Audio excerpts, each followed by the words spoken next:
5 p.m. We would like to welcome everybody to the November 15th regularly scheduled meeting. At this time, we would ask that you all stand for a moment of silence. We ask that you remember a local Clark County family tonight that is going through a terrible loss. I'm not going to mention any names at this time just because of the situation, but we ask that you keep them in your thoughts and prayers. And we will have a moment of silence followed by the pledge.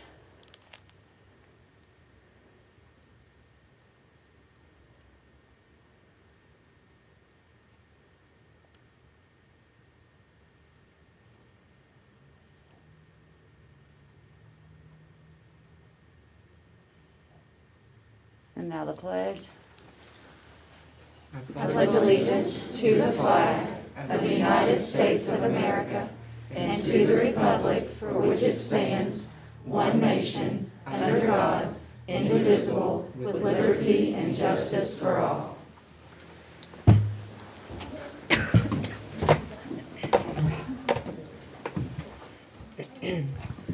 Okay, we are on item number 1, review of the agenda, followed by item number 2, adoption of the agenda.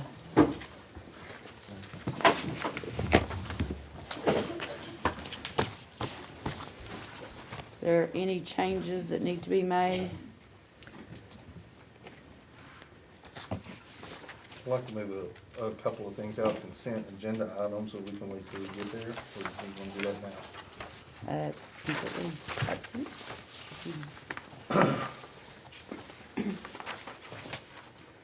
What would you like to move? I guess if we're gonna discuss them, you can go on and move them now. Yeah, I'd like to discuss if the board, before commission 28 and 29.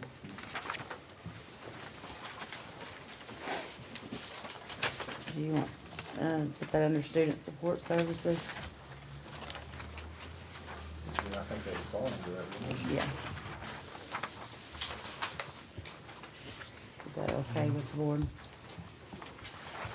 I'm fine with that. So that will become 14A and 14B.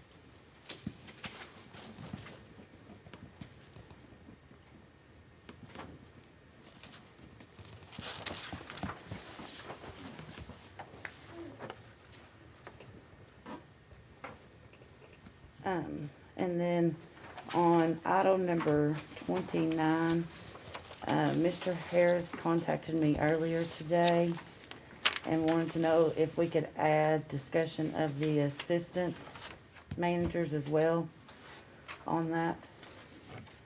With the manager? Yes.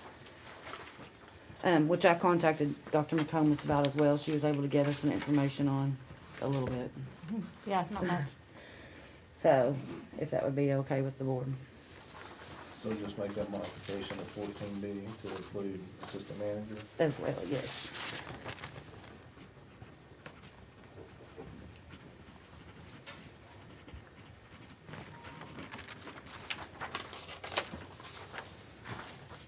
Did anybody else have anything they needed to add?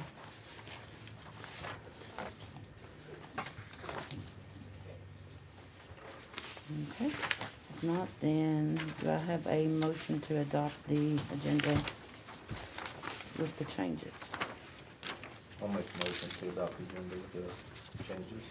Adoption by Mr. Tolby, or, motion by Mr. Tolby. It's gonna be a long night. Okay. A second. Second by Ms. Considine. All those in favor say aye. Aye. Opposed? Motion carries 5-0. Item number 3, approval of minutes from October 18th, 2021 regular meeting.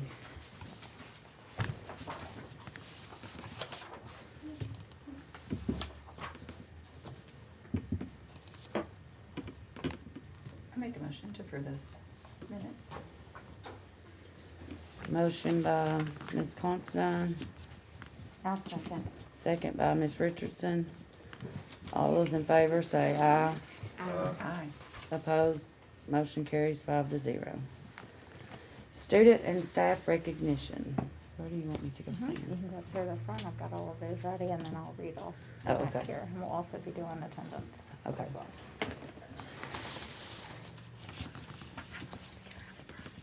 You can go, like walk around the front, sorry. We'll Okay. figure this out. Alright, gotcha. It looked a lot closer than what it really was. Okay, I'm here. Okay, we're starting with Schroed Elementary School. Is that what you have on top? The first one was the. Officer, yep. Okay. Okay, the Clark County Public School System, we have many staff members that are worthy of recognition for work that they do in our schools in our district each day. One that stands out in particular, though, is our school resource officer at Strode Station, Officer Dwayne Green. He is quite quiet, he's gentle, he's caring, yet firm when he is needed. While it may be in his job description to protect and to serve, he absolutely goes above and beyond. Whether it's sitting outside at our picnic tables while students eat their lunch to make sure that he has eyes on them and not leaving the building until the last person has left the office, it's very clear that Strode Station, our students and our staff, mean the world to him. Officer Green recently experienced a tragic loss of his wife's daughter, Shelby Moore. She was a 2021 GRC graduate, and even through his grief, he was here for us, and he's never missed a beat.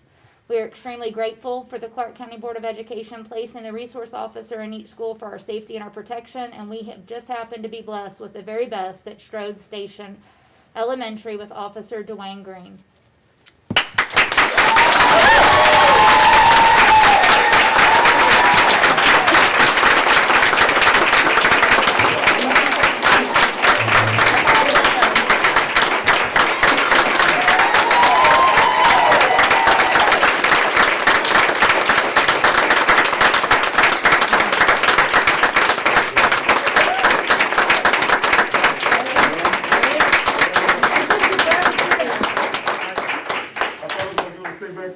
No, we got you front and center. There is your award. Then you gotta smile and get your picture taken. All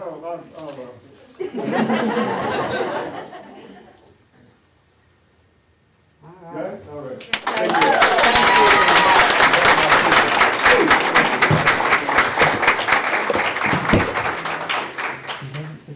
Okay, the next awards go pretty much to a department. I think most of them are here tonight.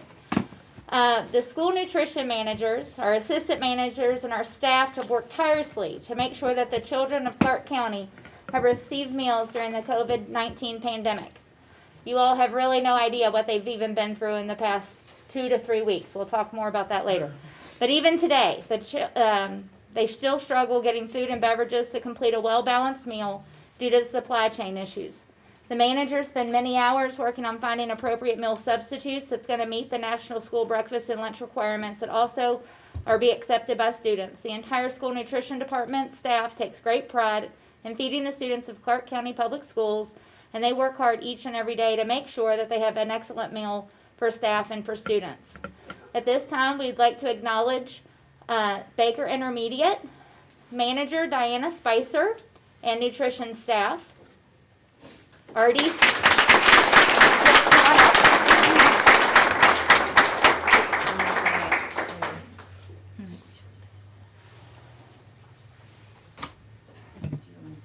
The nutrition staff award.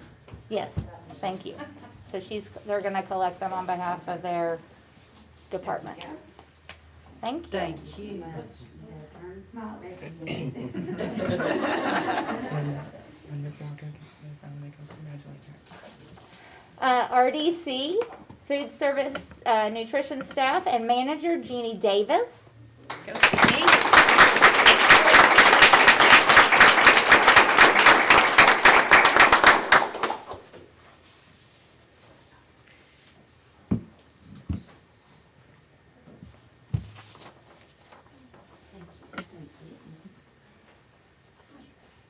Good job, Jeannie.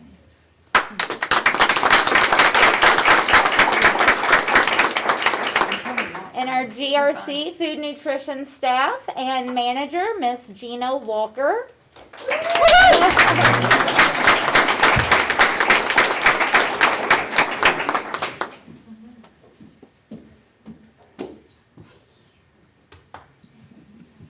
Should let him present. Thank you very much. Good job. Our preschool food nutrition staff and manager, Miss Amy Rowe.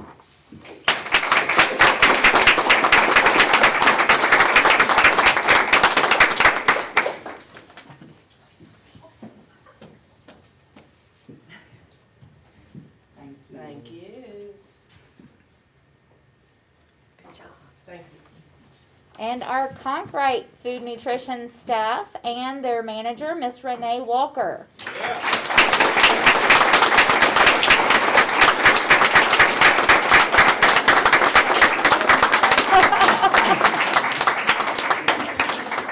Congratulations, my good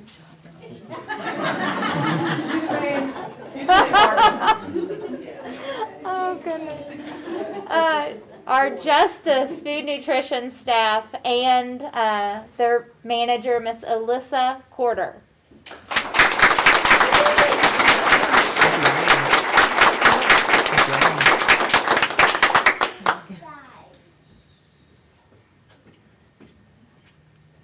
Thank you. Thank you. Nice. Good job. And our Shear food nutrition staff and their manager, Miss Darlene Larry.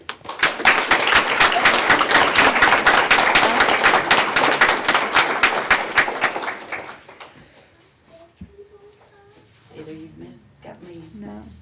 I think you gave 2 to, I gave 2 to all of them.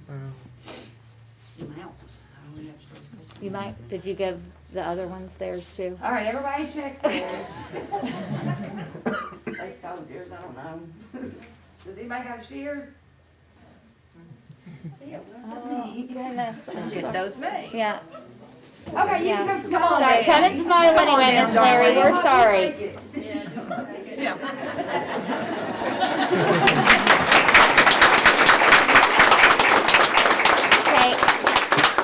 Okay, in Strode Station, we're gonna have to fake it too, so No, I we. got theirs. Oh, you have theirs, okay, so Shears wasn't in there, You gotta sorry. do a Kevin Kennedy Okay, tomorrow. I am. I'll have to answer to Mr. Kennedy tomorrow.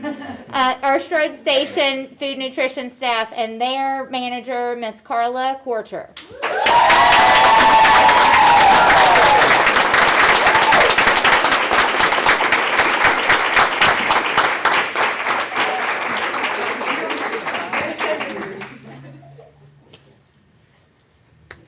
Thank you guys so much. Down here, one group picture, please. Molly, ladies. take it down there. Yes, thank you. Make sure I haven't missed. Then we got Veterans Day. You wanna go down that side? I can. Here, you got, here. You just take, you got it, I'll take some. People in front. People in front. Where you want me to slide?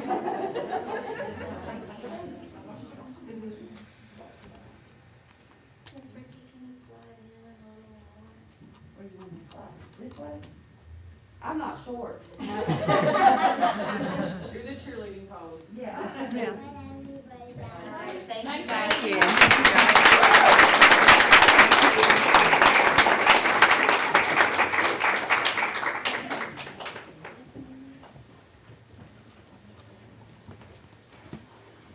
Yeah, see that? All right, okay. I'm sorry.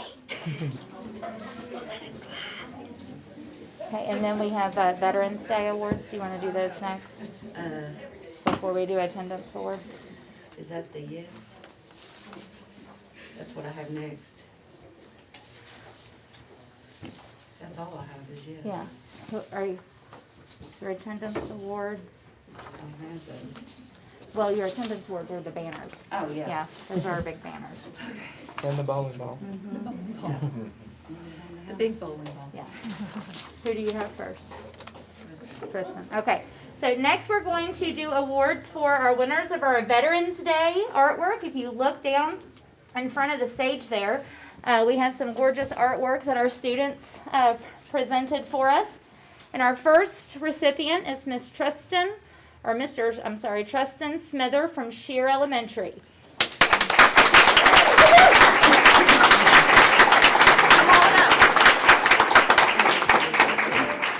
Miss Bush, will you hand him his artwork so that we can get a picture of him holding that as well, please?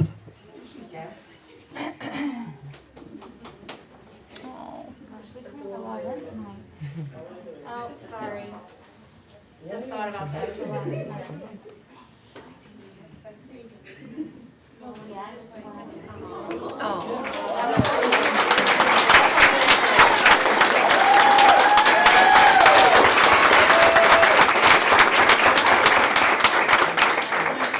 Can you turn it around? Can we see it? Can you turn it around? Yes, here. Congratulations. Oh, wow. Nice. Good Good job. Super. Wonderful. All right, and our next recipient is Miss Starla Gray from Baker Elementary, well, Baker Intermediate School. I'm sorry, Mr. Mouse is gonna give me the eye back there. Okay, so Starla couldn't be with us tonight, but do you want to show everybody? Yes.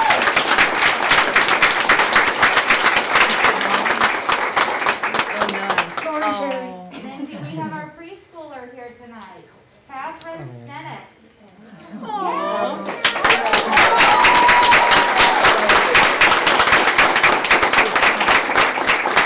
Catherine's gonna be a basketball player because she is so tall. You want 'em? Let's see.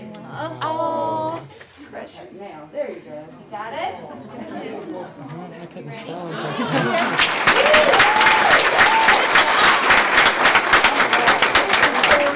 Thank you so much. Congratulations.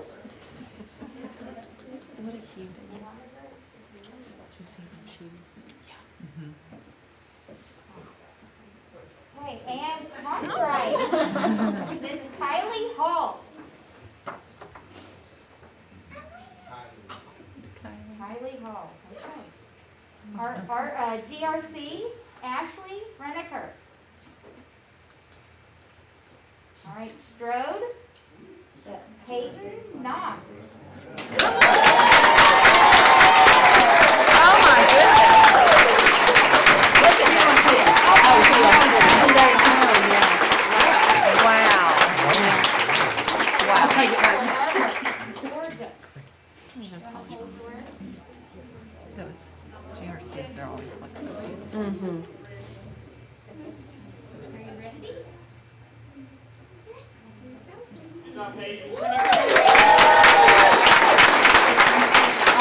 Oh, I like that. Oh, that is really nice. Good job. Very good job. Here you go, this is yours. There you go. Okay. We have a contract student too. She's here. Okay.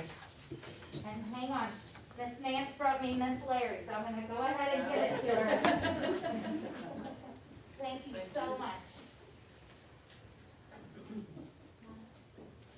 Okay, now we have our attendance award. No, we have, Miss Kylie Pittman. yes. Oh, It's Pittman. oh. Kylie Pittman. We'll have to redo that for her. Oh, okay, I'm It's sorry. okay. Is This she is here? her. Uh-huh. She's here. Come on down.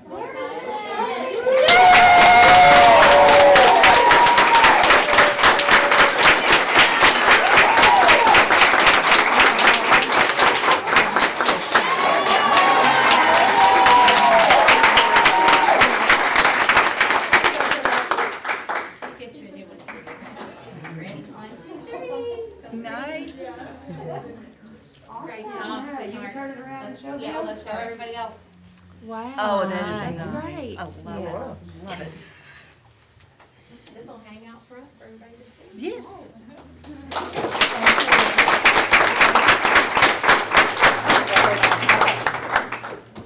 All right, and, I get to go down now, right? yeah, Okay. well, we're gonna get I'll bring the ball down, so you can go ahead and go down.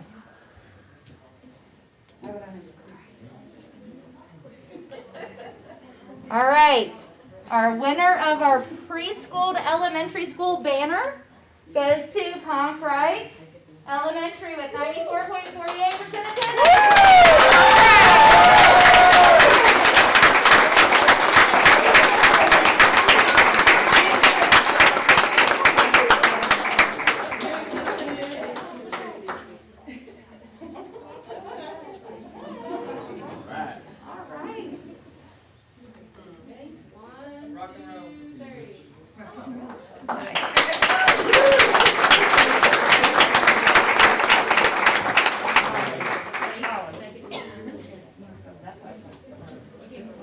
Whatever you didn't put in the bag, yeah, we'll go ahead and take it out this time. Thank you for, we scheduled a really big event for a brand new space that we're not used to. It goes inside, sweetheart. The whole thing goes inside. Okay.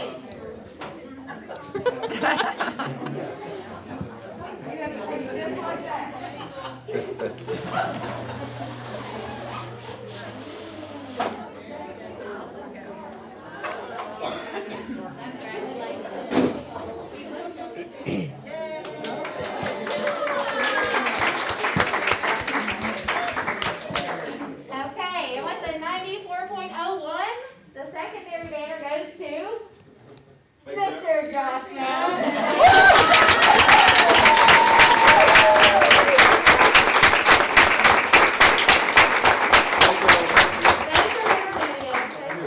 We're a mess tonight, sorry.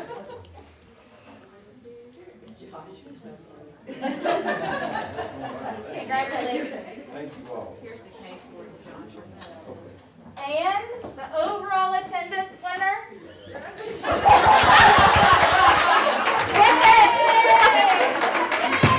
With a 95.71 goes to Strode Elementary.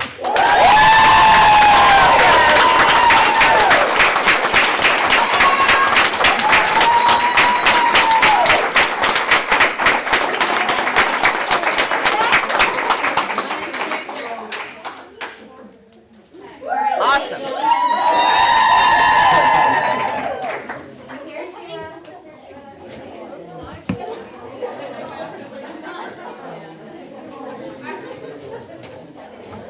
No, wait, oh,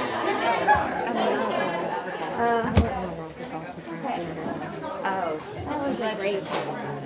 me too. It's great. High five. We didn't get So it. confused. It's all good. We'll get there. We'll get there.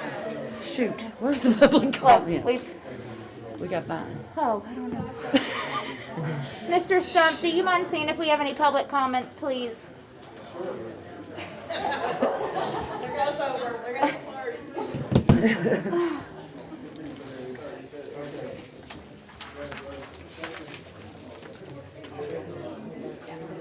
Well, that was quite enjoyable. Now we need air. I know. It's not cold in here, Brenda. No, it's very warm. I was like, we'll have to turn it. It was really chilly earlier. I didn't think about this many people, which is awesome. I love how they're pumped up. I know it. Very Thank you, ma'am.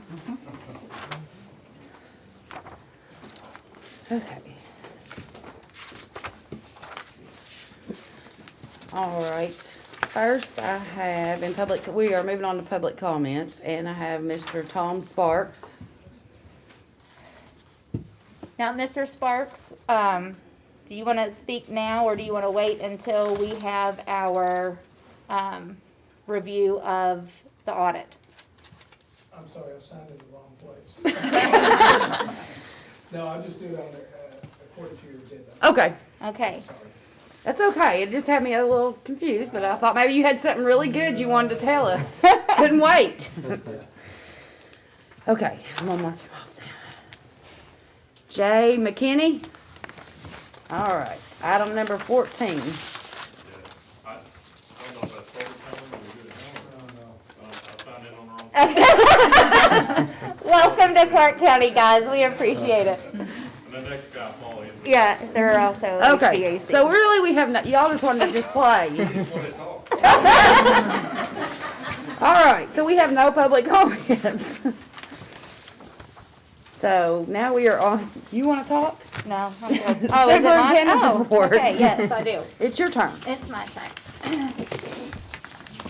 All right, it has been a busy month.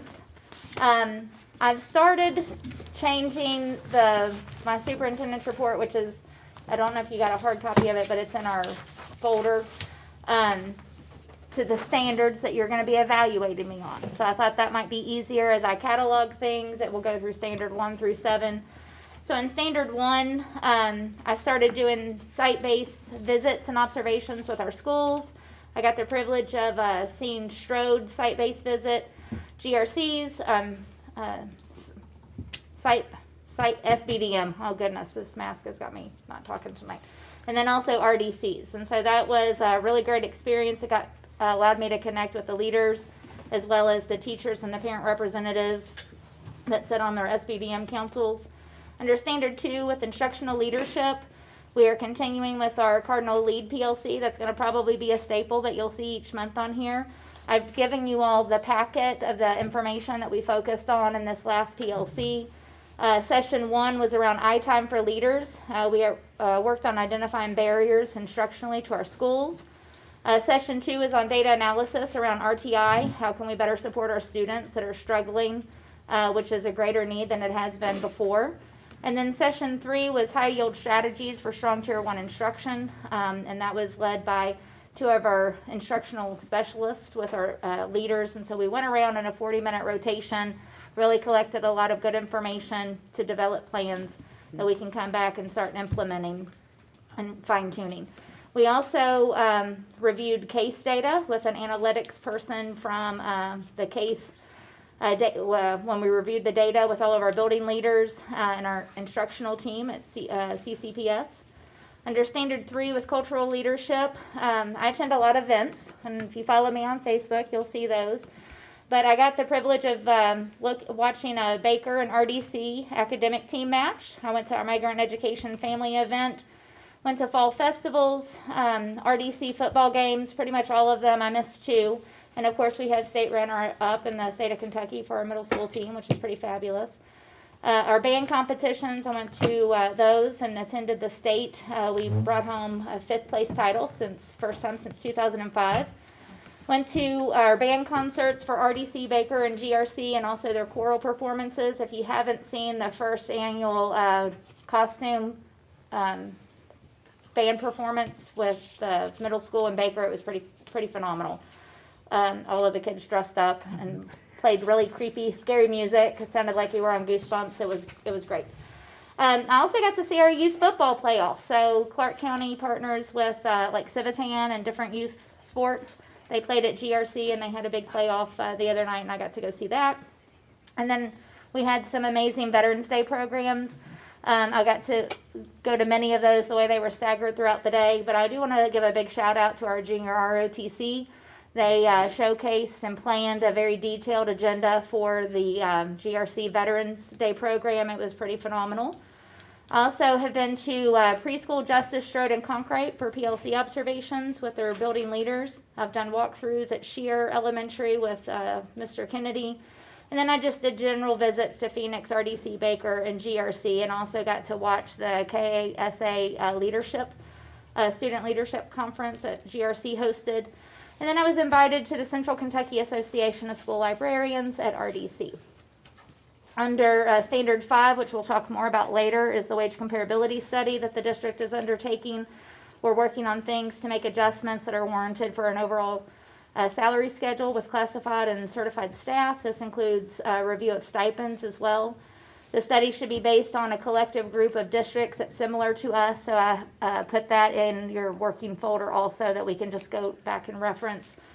And those are similar to us, not just in size, but also in like our area. We're also looking at districts that we may not be as competitive with because their size is much bigger, like Fayette County, but this is where we lose staff to. So those are things that we need to be cognizant of. We're also working on some athletic comparisons, and then Dr. Tom Shelton, I've secured some time with him as a consultant to also go through some of that analysis so that we'll have a comprehensive wage comparability study when we're finished. Under Standard 4, which is Human Resource Leadership, we have been working on building our evaluations of all building and district leaderships. Those have been completed, and we're conducting our post-observation conferences now.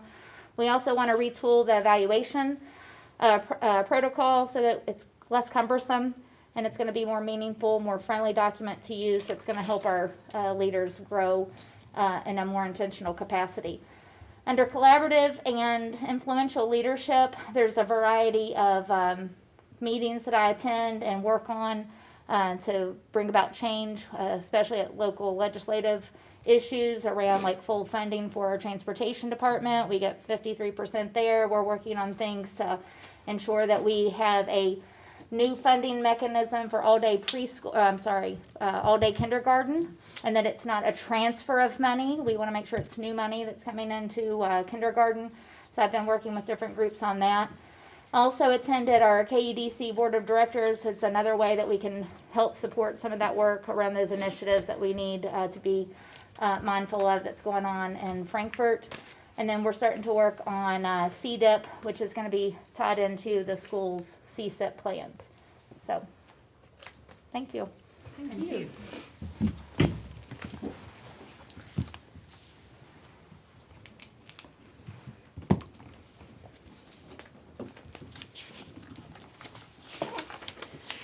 Okay, item number 4, district academic data review.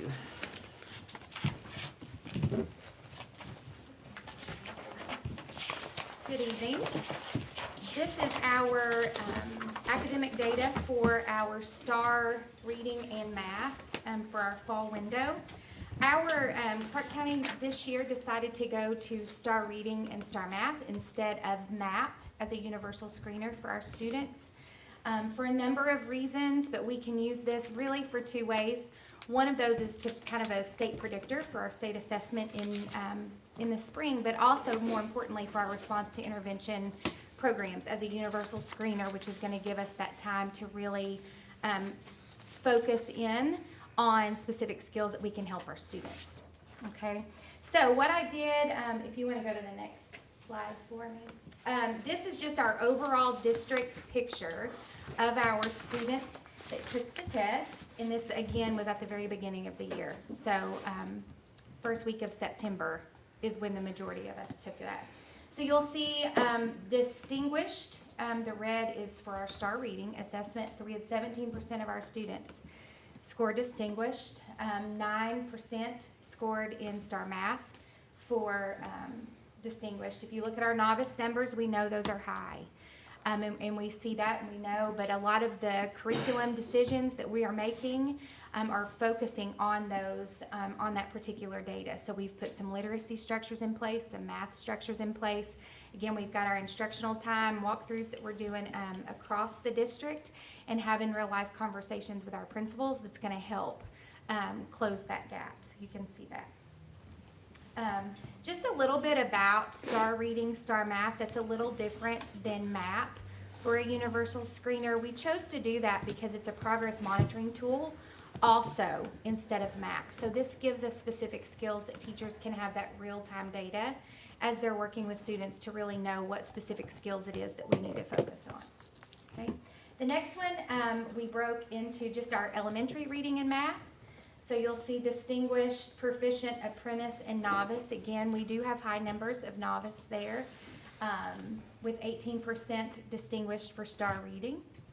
If you want to look at Baker and RDC, those are our middle schools. I put both of those together. You'll see we've got more distinguished there, so 23% in reading. And you'll see there's a high number of apprentice for our STAR math. Which kind of gives us some talking points as well with a lower number of novice there. Okay.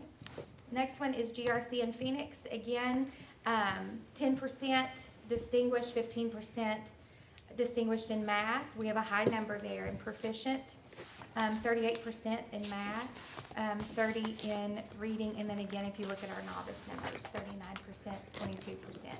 So we know these are not the numbers in the data where we want to be, but this does give us a great picture Okay, it's one data point, so we know that, there's other factors, of course, that come into play.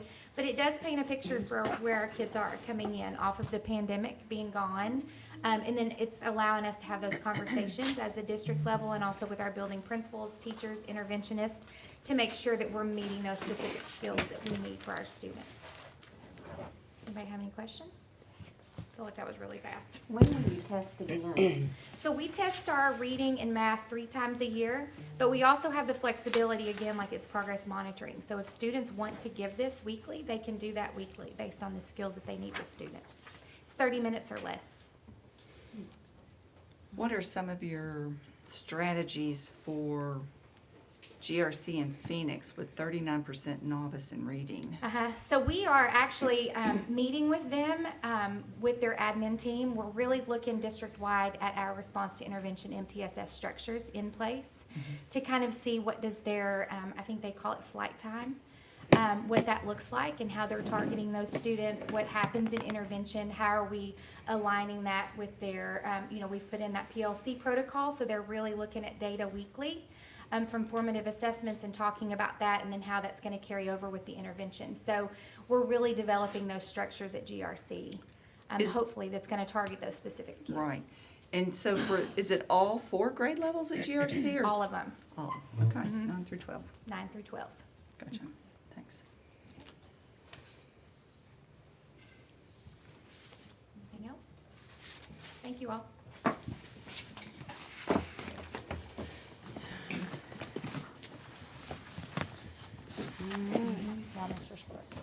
Yeah. Item number 5. Consider acknowledgement for the 2020-2021 financial audit report. Good evening, everyone. We have Mr. Tom Sparks here. He is going to go through the audit with you all and answer any questions that you may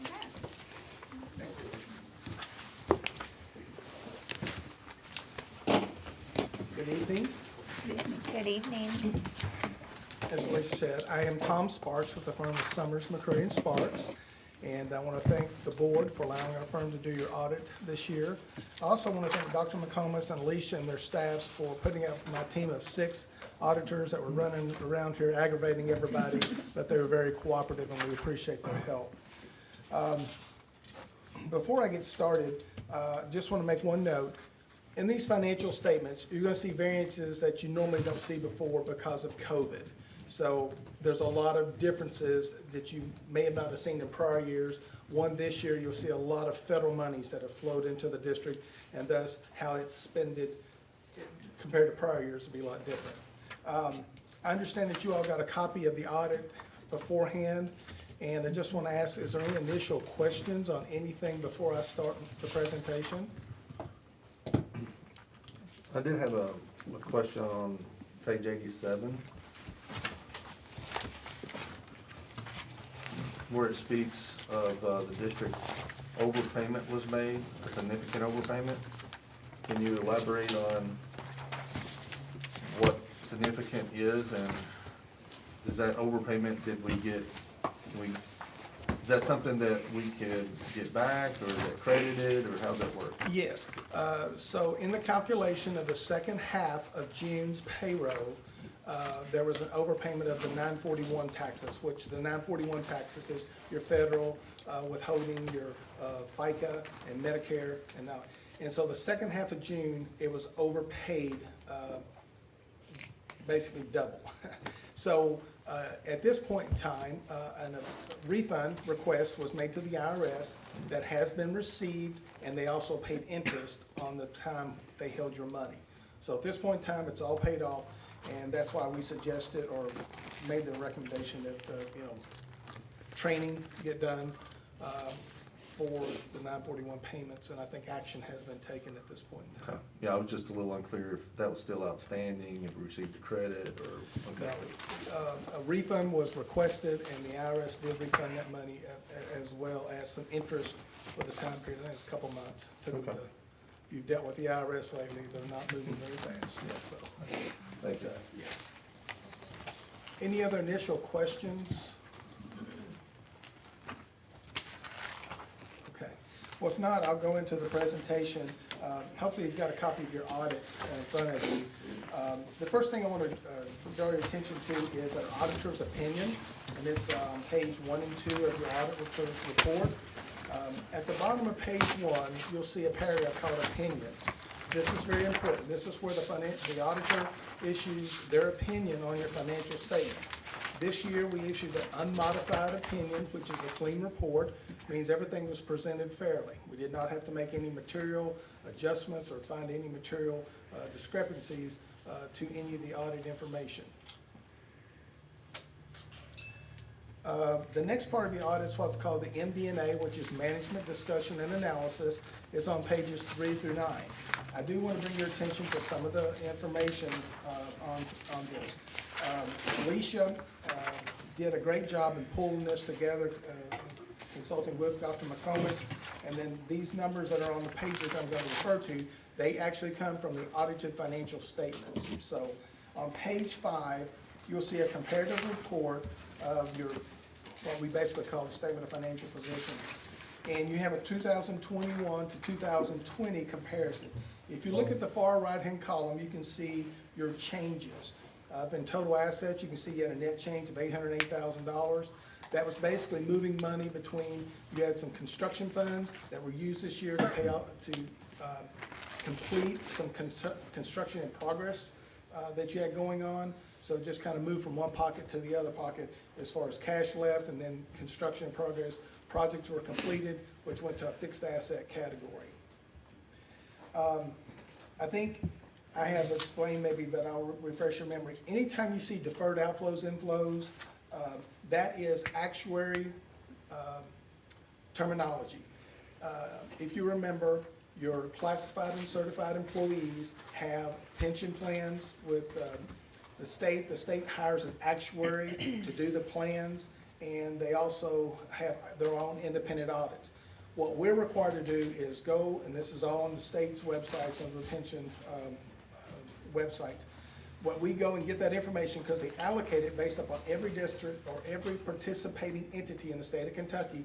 They're all specifically outlined. So we go and get Clark County's information and we put it in your audit. So based upon the actuary, you can see that the deferred outflows, which basically deferred outflows and deferred inflows are timing differences between money going in and out of the pension plan or OPEB plans. So there was an increase of that of $1.4 million.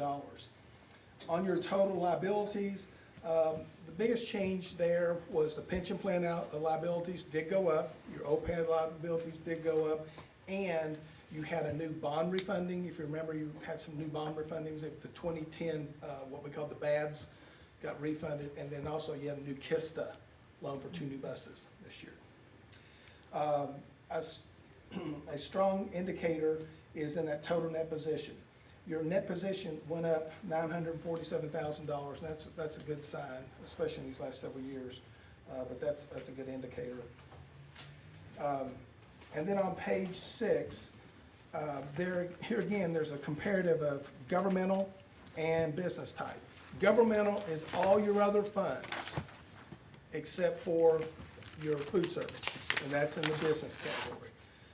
And so just a few things I want to point out to you. If you look at your governmental columns, 2021 to 2020, you can see federal revenue sources, huge increase.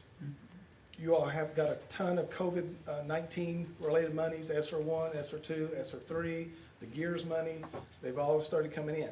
Now, that's not always going to happen, but eventually that'll slow down. And then the other thing I want to point out is on the business type under the same category, you can see your federal revenue went down. On your federal side, on the food service, it's directly tied to meals served. As you know, it didn't have a lot of kids. I mean, there was a break with students being on campus. Even though you all did a good job trying to get it out to them, there wasn't that many meals served, so there wasn't that much in federal refunds coming back to you, or reimbursements. Then overall, if you look down at your governmental, there's a category called change in net position. You can see the difference between this year and last year. This year you had a positive of $1.4 million compared to a negative $1.3 million in the prior year. Food service, it had a deficit of $471,000 compared to $305,000. as I have discussed in the past, and especially with Becky, unfortunately, your food service gets hit with the pension and OPEB liabilities, and they don't go down. So the proportionate share based upon the employees in each of the categories. So unlike the governmental funds, you don't get as bad, the food service really gets hit. And you don't plan for your meal cost to cover that. The feds do not cover your pension and your OPEB liabilities, so. And I don't, we do 8 districts, there's not a single district we do that has a surplus in their food service or their daycare service. Can you go back to the top and talk briefly of the change from 2020 to 21 and food service for local revenue source? Yes. What's the local revenue source? And so that is collecting the fees from the students when they pay for their meals. Okay. And so with no, a limited number of students on site on your campuses, you just didn't have that happening. Yeah, Thank you. big change. And then if you turn to page 7 and 8, this is a comparative of just some specific funds, general fund, special revenue fund, and your food service. On your general fund, you can see that this state government funds, it went down. If you remember, Kentucky came out and made some changes to your SEEP funds. So they actually took some of the federal funds, came and kind of replaced some of your SEEP dollars. So if you look at it, you know, it's like, well, what happened? Well, they kind of replaced it. So that's why you have less SEEP money this year versus last year. And then if you look at your special revenue fund, if you look at your amount of federal grants coming in, 21 to 20 comparative, if you look at the federal, almost $4 million more in federal funds came in. There again, that's tied to the ESSER 1, ESSER 2, and ESSER 3 funds. On the expense side, of course, most of the ESSER monies were used for instruction. A lot of your instruction costs, that's why the instruction cost is more in 21 than 20. And that's really your biggest change. If you look at the very bottom of page 7, you can see your excess or deficit between your funds. And then if you look at comparative to 20, as you can see, some pretty positive changes from where you were in 20 versus where you are in 21.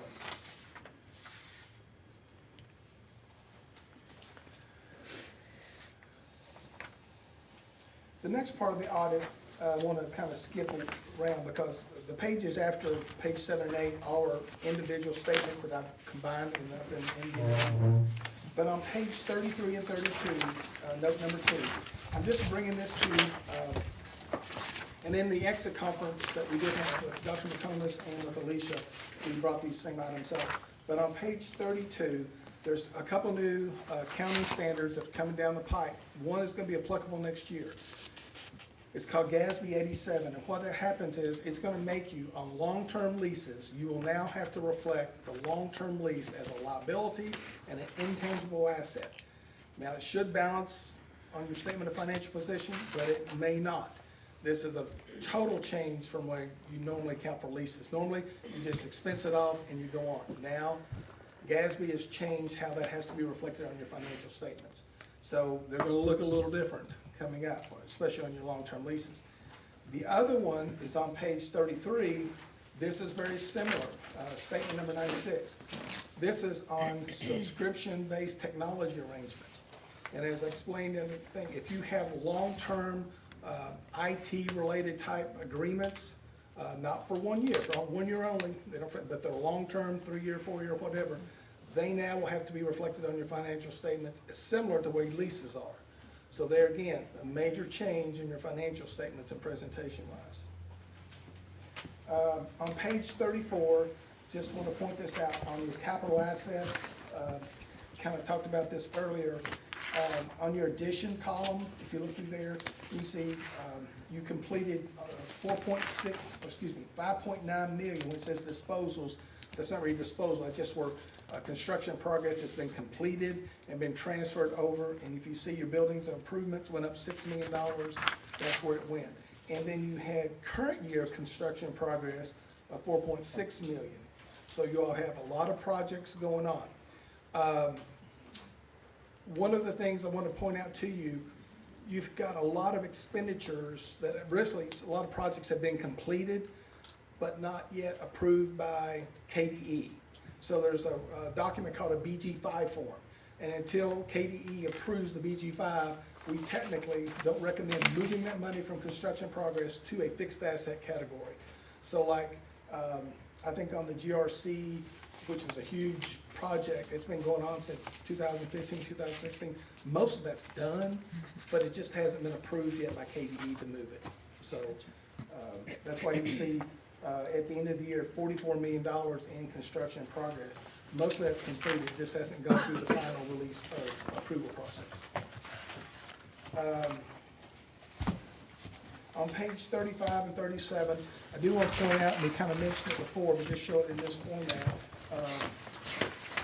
On page 35, page 36 at the bottom, I mentioned that we had a new bond, the 2020R, which is a refunding of another outstanding, which was your 2010, what we call BABS, Building America Better something. But the acronym was BABS. So anyway, it's been paid off, and so you've got a new bond at a lower interest rate. And as Alicia and I were kidding each other, this bond is gonna be easier for accounting purposes than the old BABS. Oh, it was tied into federal funding, and it's not fun to account for. So anyway, that's positive. And then on page 37, we mentioned this, you had a 2021 KISTA bond, and that was for $204,000. That was for 2 buses. So 2 buses that took place. So that was your new activity on your debt schedules. I'm gonna, if you go to page 42, note number 6, I'm just pointing this out. Indirectly, this does affect your budgeting process, and we discussed this in the exit conference. But at the bottom of page 42, based upon the last actuary survey, study that was done, Clark County's proportionate share of the total liability for CERS, which is for your classified people, was $21,200,000. And that's up from last year about $2.4 million. So it keeps on going up and up and up.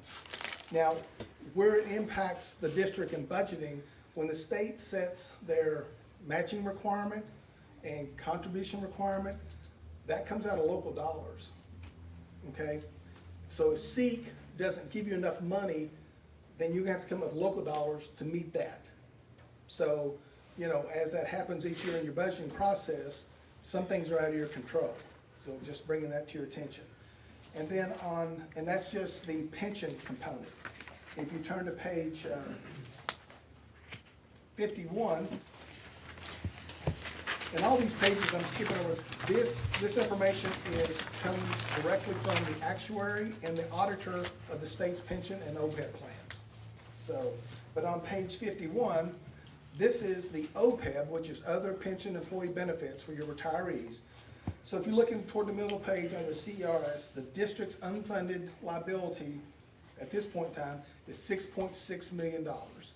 So there again, that's up from the prior year, almost $2 million. So, and then the other thing I want to just reflect or show you is on page 55. Now, the KTRS, which is your your certified employees, the OPEB component, which is required to be in your financial statements, it's $9.8 million, and that's the liabilities as of June 30. So, and that's how it gets measured each year by the actuaries and the auditors of the state pension plan. Page 62 and 70 are required supplemental information that comes directly from the actuaries' reports. We're required to put this in your financial statements.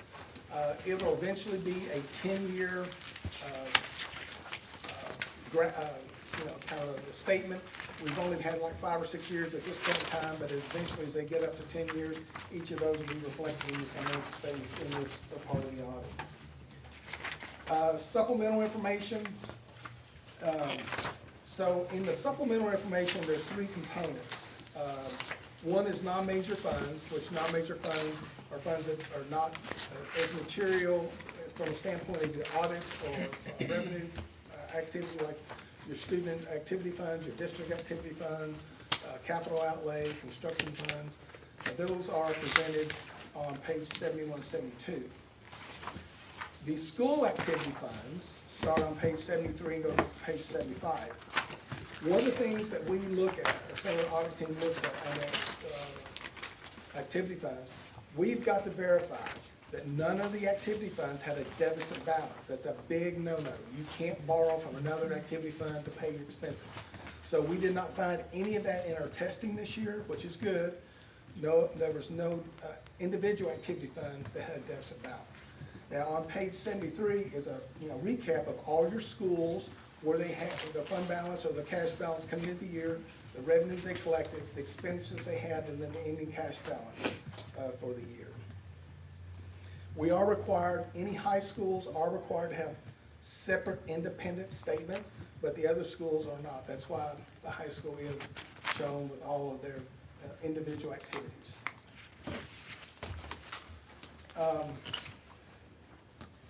And then I do want to show you, just point out, we talked about all the federal funds coming in. On page 77, in the middle of that page, under what's called Education Stabilization Fund, under the Coronavirus Aid, Relief, and Economic Security Act. If you look under that section, you'll see last year, Clark County got $3.4 million in all of those various individual grants. Now, the ESSER 3 funds will really kick in this fiscal year 21-22, and those aren't even reflected here.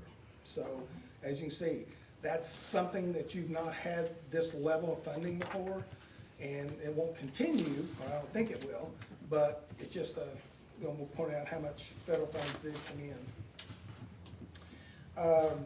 We do have to test for compliance with your state laws and regulations. We did test that. We did not have any findings of any non-compliance with state or state guidelines. And then on page 81, 82, we have to select your major federal programs and test for compliance with the federal guidelines associated with all of those. And we did not have any findings on any of those programs. And then the last part of the audit, which has already kind of been talked about, this is our management letter comments, and as it's already been previously discussed, we did have the one issue with the 941 deposit. So the good thing is your school activity funds, no findings this year. And as we discussed in the exit conference, we think, and this is our staff testing, we do 8 districts, and we've had, other than one other district, we had no findings. We think it's kind of related to the step you all have made to bring things at the district level, and there's more oversight at the district level of those activity funds. Montgomery County has a very similar thing. They haven't had findings for several years. Since they did that, they brought it in-house. Now, other districts that haven't, we have still continued to find. They try, but you could have turnover with your bookkeepers. Principals are busy. I mean, it's hard to keep up. So, but it looks like that strategy is working for Clark County this year. Good. Any questions? Like I say, 88 pages. I went through it very quickly. I am available for any questions. You can email me, you can call me, and I'll be glad to address any of those questions. At this point, the only thing left for completion of the audit, there's what's called the data collection report, which is a federal report that must be filed with the federal government. It will be done, it's got to be done here within 30 days of presenting the audit. So we'll get that file for you. It's we complete it, send it to the district for approval. If they approve it, they send it back to us, and then we submit it.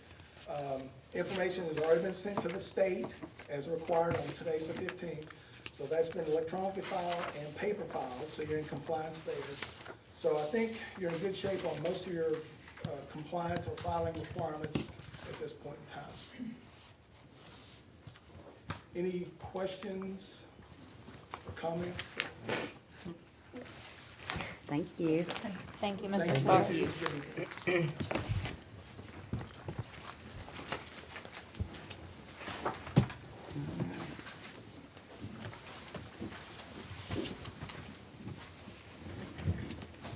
don't need a vote, it just, because it says consider acknowledgement. You Yeah, you don't don't want need- anything. you don't need to vote. All right, consider approval of the terms of the one-time salary incentive of $3,000. Ms. Ellis. Okay, so as you recall, at our October meeting, we stood here and talked about, conversation we had with Mr. Sparks in regard to this payment and what the standards he has to audit us on when it comes to the state, federal, all of that. The recommendation that was made of those specific things we talked about. So we ironed those out. This is that motion we said we would bring back to you, which is obviously a very lengthy motion, but that's what he needed in the board minutes for when he audits us on this payment next year, for the fiscal year, to do this all over again next year. So that's, any questions in regards to what has been written? I feel like that encompasses what we said detail-wise of what the auditor is looking for and the decisions that we made last meeting. It just needs to be read into the minutes, essentially. So this is the incentive that we've broken into? Yes, So they'll get, part of that this month? Yes, so they'll get the first half on November 30th. Okay. So our full-time staff, just to kind of summarize it a little bit, basically, full-time staff, if you started at the very beginning of the year, you've not missed any days, you're gonna get $1,500 gross payment on November 30th. You will have taxes and retirement come out of that, because we, by law, have to take those out. If you started the year late, or you went into deduct status at some point during your time with us, but you were still actively employed at November 30th, you will receive a portion of that $1,500 prorated based on the contract you worked at that point. So that's the first installment. The second installment, again, full-time status, you've missed no days, you've worked all your time. May 15th, which was the date suggested by the auditors, you'll get the remaining $1,500. And that's the full $3,000 of the one-time salary increase you all have wanted to give this year out of the ARP ESSER funds. Again, prorated for those who started late, missed some days, come back to work, whatever it may be. We've got, some folks go on maternity leave, they don't have enough time, unfortunately, to be off the whole time. They go into a little bit of deduct status, but they come back to us and finish out the year. So as long as they're actively employed at the dates we're giving them payments, November 30th, May 15th, they'll get either the full portion or a prorated portion. Now, what about subs? Subs will get a prorated portion based on the days they've worked. Okay. So yes, so same kind of concept of started late, don't work every single day. You're getting a prorated portion of what you have worked in that time frame, to November 30th and then to May 15th. And then for subs, we're gonna have to do a June 30th payment, which I tried to say, like, that's 3 installments for our prorated people, whereas it's 2 installments for our full-time staff, because we have to have that last catch-up final pay period on June 30th to finalize everybody's pay for the prorated folks. Does that make sense? And that was the intent of moving it from the March date back to the May date. Mm-hmm. So, we are ready to roll that payment out. The girls have been working hard on calculating that for everybody, getting it into the payroll system for November 30th, so. We just need this officially read into the minutes, so that we can have it in the board minutes. I'll make a motion to consider approval of the second reading to revisions to policy You're on the zero. wrong one. Oh, Wrong no, one. sorry. To consider approval of the item, of the one-time salary incentive of $3,000. And I'll second. Motion by Ms. Hendricks, second by Ms. Richardson. All those in favor say aye. Right. Opposed? Motion carries 5-0. Get those checks rolling. Yep. Sorry, I got ahead of this. Okay, now we're on number 7. Do you want to go again, Megan? Consider approval of the second reading to revisions to policy 03.121 and 03.4. Okay, we'll start with 031.21. Since this is the second reading, I went ahead and sent it back to KSBA just for their final approval as well. She suggested that we remove all the hyperlinks from 03.121. So I just took out the hyperlinks and we just referenced to them on our webpage. So that's the only thing that changed on 03.121. Okay. What was the reasoning to take out the hyperlink? Because hyperlink's still dead. So like she said, at any point the website changed or the URL changed, she said you wouldn't want to have 2 more readings just to change another link. So just reference them on the webpage.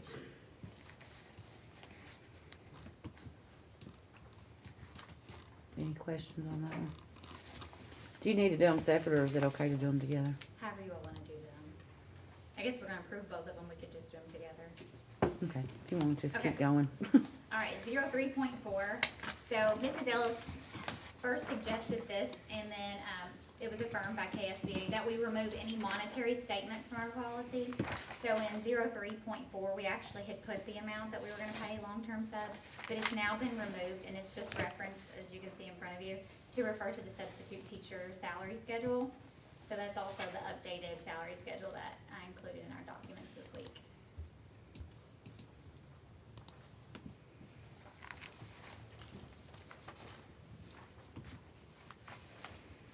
Any questions, comments, motions? I'll make a motion to consider approval of the second reading to revisions to policy 03.121 and 03.4. Motion by Ms. Hendricks, I'll second. second by Ms. Richardson. All those in favor say aye. Aye. Opposed? Motion carries 5-0.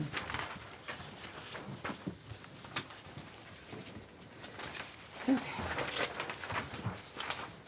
Item number 8, consider approval of bid for installation of replacement bus wash system. Mr. Stump. Good evening. Evening. We would like to ask the board to consider our request to replace the current bus wash system we have at our bus garage. The system's about 22 years old, and it's not been functioning now for some time. And we post an opportunity to bring to the board a possibility of funding if you were to consider us replacing that system. We asked Mrs. Ellis to consult with the state to see if the state would entertain our request to use capital outlay funds as a construction project to replace the bus garage wash. And they approved that. They said that they would. So our proposal this afternoon is to ask you to consider bids we solicited on this to get an idea of what the cost potentially could be, using capital outlay funds, which is restricted specifically for construction projects, and consider the 3 bids that we solicited for that request. You have in your packet 3 bids that came in for those. We've assessed those pretty thoroughly. Up on the board, we have sort of an assessment of what each of the 3 bidders proposed in their assessments. One of the bidders was not able to provide a heater, hot water, that certainly is critical in getting salt off of the undercarriage of school buses. All 3 of them had undercarriage sprayers, but only 2 had the heater. So we really looked at the 2 quotes, or the 2 bids that had those options available. You can see the prices that were generated from each of the 3 bids. 2 of them, the last 2, the ones that we would like for the board to consider, and there's about a $17,000 differential between the 2 bids. And we tried our best over the past week to find differences between those 2 systems, and there just basically are no differences. The 2 systems are almost completely equitable with regard to functions, the quality of the products, and the basic differences between those 2 bid prices is the installation costs. One bidder left off needed our support with our HVAC and electricians and plumbers, whereas the other bid was a turnkey. We only have to provide the utilities to the site. So we called one of the vendors and said, "Is that a $17,000 difference?" And he said, "Pretty much so." Yeah. So it's really equitable, even with regard to the bid prices. So with that said, I'm happy to entertain any questions you may have or inquiries. What are you, I'm sorry, go ahead. So I assume the one that we have, I know we've talked about this in previous meetings years before. is not repairable? It's not, the company went out of business, Okay.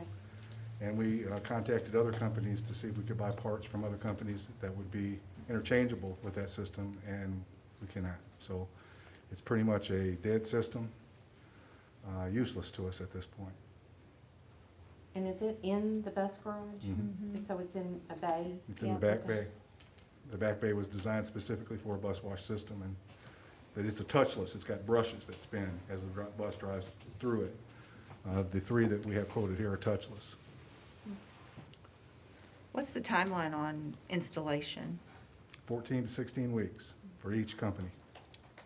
So if you go with the lesser bid, our employees would have to pick up the HVAC, and can we afford that manpower to be designated to that? I would commit that manpower. It might take us a little bit longer, given the work orders that we have outstanding in the district. Of course, we're going to prioritize our work orders in our schools.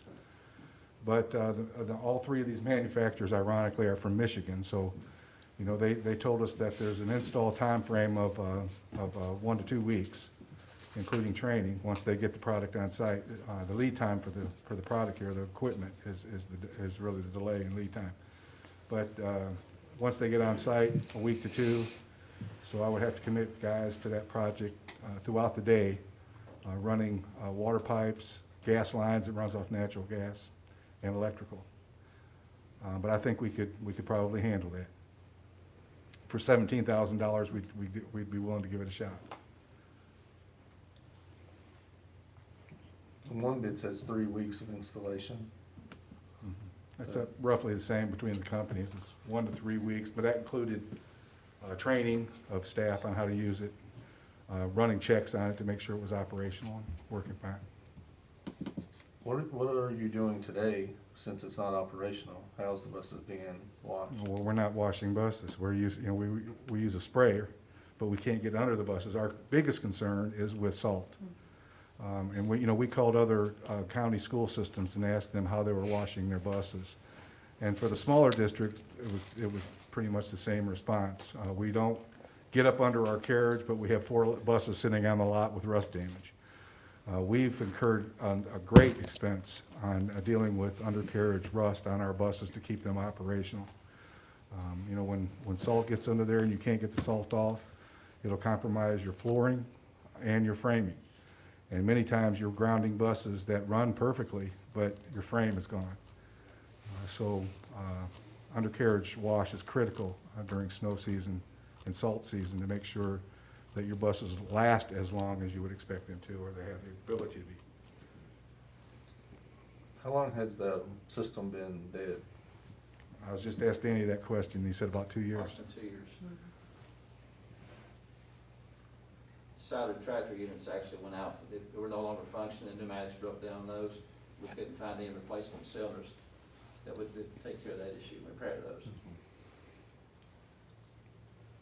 I know this has been brought to the board at least 3, maybe 4 times since I've been on the board, at one way or another, to either fix it, replace it, or something.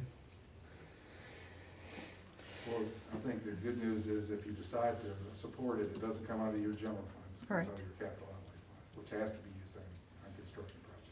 Which in the past, I think that's what the proposal was. I'm sorry? In the past, wasn't that the proposal, was take it out of general funds? That's right. So would there be a difference in a warranty with? Good question. All 3 have parts only warranty for a year. Okay, but what I was gonna say is if our employees were doing some of the installation. Would that validate the warranty? Great question. It would not. Okay. They're still gonna honor 1-year parts. 1-year parts. They would charge us labor if they had to come fix it, but they would honor 1-year parts, and that was the same for all 3 companies. Okay. Does both companies offer the training? But the 2 companies, the Interclean and Ross and White, when we called each of the companies and said, how's your product better than the others? And they said, honestly, we're about the same. I mean, we both have high, rigorous, well-made products, and you know, I appreciated their honesty and their transparency, but it's basically the same system, same product, same services. we'd be honored to have either one. Well, my opinion is if the board approves, I'd rather not have, employees pulled off of jobs that are working for, working on jobs in the district for the best, for the betterment of the district and the kids to do this. That'd be my opinion. Well, that concerns me as well, because we're going into snow season, and I don't know who you're planning on pulling, but this is gonna be a bad timing to be pulling people off of school sites. I respect those comments. But it's probably 3 months away, right? You said 12 to 16 weeks? Oh, okay. Which would put us. Unless we get surprised and Get there's stuff some in. units sitting on ships off of California coast. February. Still February. February's still, that's February, maybe March. Dr. McComas, what's your recommendation? I definitely think we need to support the bus wash. And I also have talked with Mr. Stump and Mr. Fisher too, and I fully trust that our staff is capable and able to do it, given the time frame that we're gonna have the work to come in. So it's gonna be during the months where we're not picking up a lot of other things I mean, they're always busy, don't get me wrong, but Mr. Stump came up with a good plan. And if he trusts that his staff are capable of doing that based on the workload, I think it's an opportunity to do it and to keep a little bit of money out, inside the capital outlay that we're not using. And I also really respect that we want to protect that too. So I'm going to defer to Mr. Stump to see what his thoughts are on it. But I was thinking about the time that it was coming in based on the work that needed to be done. Yeah, I think our staff could definitely do it. I wouldn't take it that way. No, I meant the time frame. Like, we're not in, late May and June when things are really picking up, and we're not in, the difficult seasons of weather where it's gonna be real cold, so.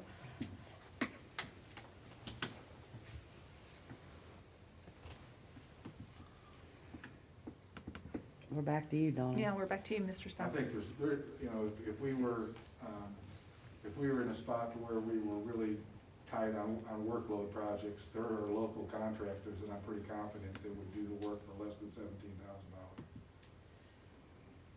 I know 3 or 4 off the top of my head. And I think that would be a much better backup plan, giving him the option to do that than going ahead and tying it to the overall cost of their staff. And that won't mess any warranties, nothing up if we go with another contractor. They oversee the installation as it's taking place even by our own people working within our district. They will be overseeing that as well.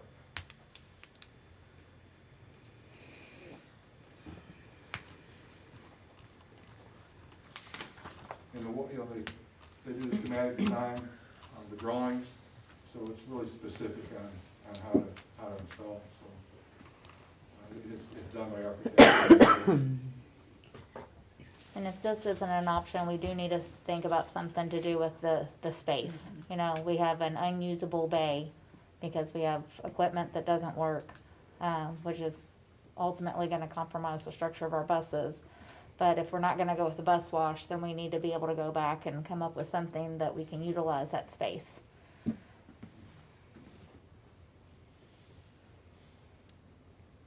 Are you responsible for taking the current car wash out? We would be responsible for the demo of the current system. That's a good question. Well, if you have our employees do some of the work, then they kind of know how to fix it. Good point. A year's really not that long. No. I just hate to pull them away, but it's your call. Do you think our employees can do it in the same time frame that they're quoting, 3 I'm weeks? sorry? Do you think our employees can do it the same time frame that the companies are quoting of 3 weeks? Well, we'd have to be here when the company's here, I mean, their time frame, so I'd have to have the guys here. Now, it may, worst case scenario, it may delay some of the work projects the schools have been. But we wouldn't we wouldn't put aside a priority project in one of those. Right, if there was like an emergency project, Some okay. of the more, the projects that could be delayed, and it may result in something like that for those 2 weeks. But other than that, I'm pretty confident in the maintenance staff, being able to do that. As long as you feel like your guys can do it. I just don't wanna take away services from schools, but, if it's low, if you've got low, volume at that time, like Dr. McCombs stated, then maybe it's worthwhile to do that. I respect that, because it may be a challenge. I mean, our guys are pretty busy, but we'll do what we need to do. Also, like, I don't know if it was you or Dr. McComas that said that a local contractor would probably be a, you know, a significant, if we had to pull somebody like that in, the cost would probably still be significantly less. So I feel like either way you go, you're kind of saving a little bit of money.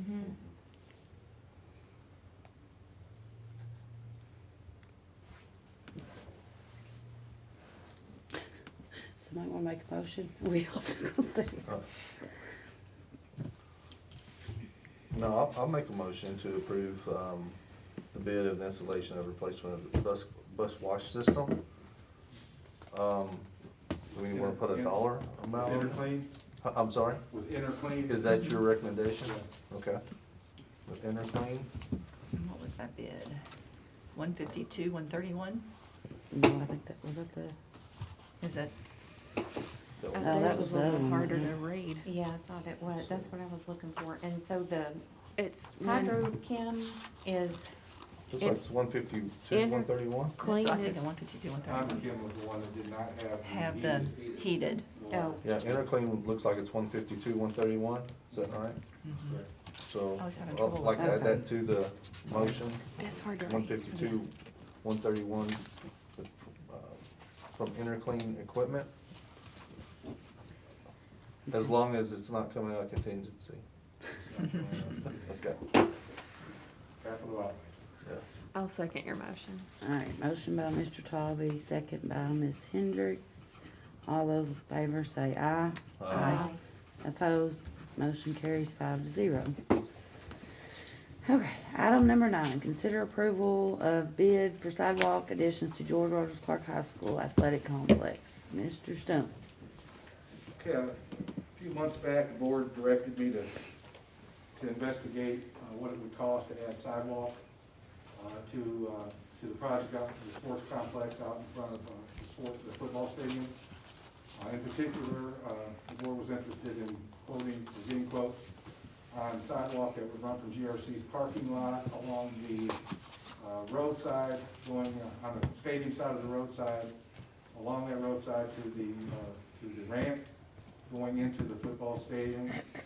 In addition, we looked at sidewalk that would extend from the extended parking area that the board approved, that's currently under construction, and extending that sidewalk out to meet the sidewalk in front of our softball field, and then branching that sidewalk off left so that people in wheelchairs could access the parking lot off to the left of the softball stadium.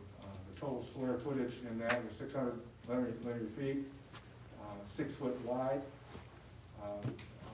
We bid that out, put that out to bid, and we got one bid back. When we consulted with Codell Construction, who was the construction manager on the project, he let us know at the time that the expected bid price, the going rate for concrete at that particular time, about 2 months ago, was roughly $8 a square foot. Ironically, this bid come in exactly at $8 per square foot, but it was the only bid we had. So I kind of sat on that for a little while because I wasn't real comfortable with one bidder putting a price in, and started putting the word out that we had concrete work to do out at the stadium. And met with John Codell and other contractors, and I had them put the word out that we had concrete work that needed to be done, and inevitably, everyone was 3, 4, 5, 6 months out. And we were having trouble with concrete, the concrete businesses getting us the concrete. They didn't have a driver, so it was pretty hectic during those 2 or 3 months, those last 2 months periods of time. So now we have this bid in front of us, and I thought, after speaking with the staff, that we should bring to the board and see what you would like for us to do with this bid, if you'd like for us just to tell the contractor to proceed, if you would like for us to rebid it out at this point in time and see if there's anybody else that was interested in bidding the project, if you were still interested in doing that. But we have a very small window of time. The concrete can probably be poured through the month of December by adding calcium to it, which helps it stay warm and dry appropriately. So we have a small window of time if you wanted to do it now. I don't know that we would have enough time if we bid it out again. It would be tight or close depending on what we would get. So that's it in a nutshell. We would just ask your direction on how you'd like for us to proceed if you're still interested in putting the concrete in front of that stadium as I described. Have you talked to these people recently? Which people? The ones that did the bid? The ones that did the bid is putting our pavilions in right now. Oh, okay. So yeah, they're still. So they're gonna still stand by this, cause this This was is in August August, 31st. yeah. Absolutely, they're still standing by. Okay. By the bid. Now, I couldn't tell you that if we bid it out again, we would get the same rates. Right. It's been 2 months, and things are going out the roof now, as, And you said they're as these currently, gentlemen are getting ready to tell you. yeah, and you said they're currently in the district working? Yeah, they're building our outdoor classrooms. Okay. It's the same company, and, you know, their pours, they really did a good job pouring, they were 30 by 50 slabs, and they did a good job with those. They're just not progressing at the speed that I would like, but that's not their fault. Concrete is hard to get. Drivers, you have one driver delivering concrete to multiple contractors, so it's a crazy world out there. Doesn't the concrete plant close down December, January timeframe? Yeah, they'll. I mean, they'll shut down for usually like 3 pour- months. Usually pour concrete, if it's not too awfully cold, you can usually pour concrete easily through December. And then again, March is April. It's And- blacktop that shuts down around the 1st of December. Okay, maybe that's what I'm thinking. Now, the $8 square foot, that doesn't necessarily include the calcium that might have to be put in it? Or I is said that they would extra? honor that. That comes from that would come from the cement factory. Okay. So they'd have to add but I'd say the bidders would not increase their Oh, okay, bid for that. okay. Couldn't this be considered a capital outlay too? I mean, more so than? I have to defer that to your finance director. It can be concrete work. You had 180,000 available in your capital outlay after the summer projects we approved back in June and July. So, I mean, with the 152 you just did, you have roughly 30,000. Well, there you Well, go. it takes it Roll up. it to that kind of, I mean, we can use up those capital outlays for anything that's considered building and. Yeah, I mean, I would just think property. concrete would fall underneath that. And I'm purposefully trying to not present it to you as a change order on the current project, which would cost you a lot more money. Yeah, I understand that. But I'd much rather have it funds come from capital outlay than from the general fund. I get it. And if we have that available, Well, it's $28,800. we've got 1,200 to play with, it sounds like.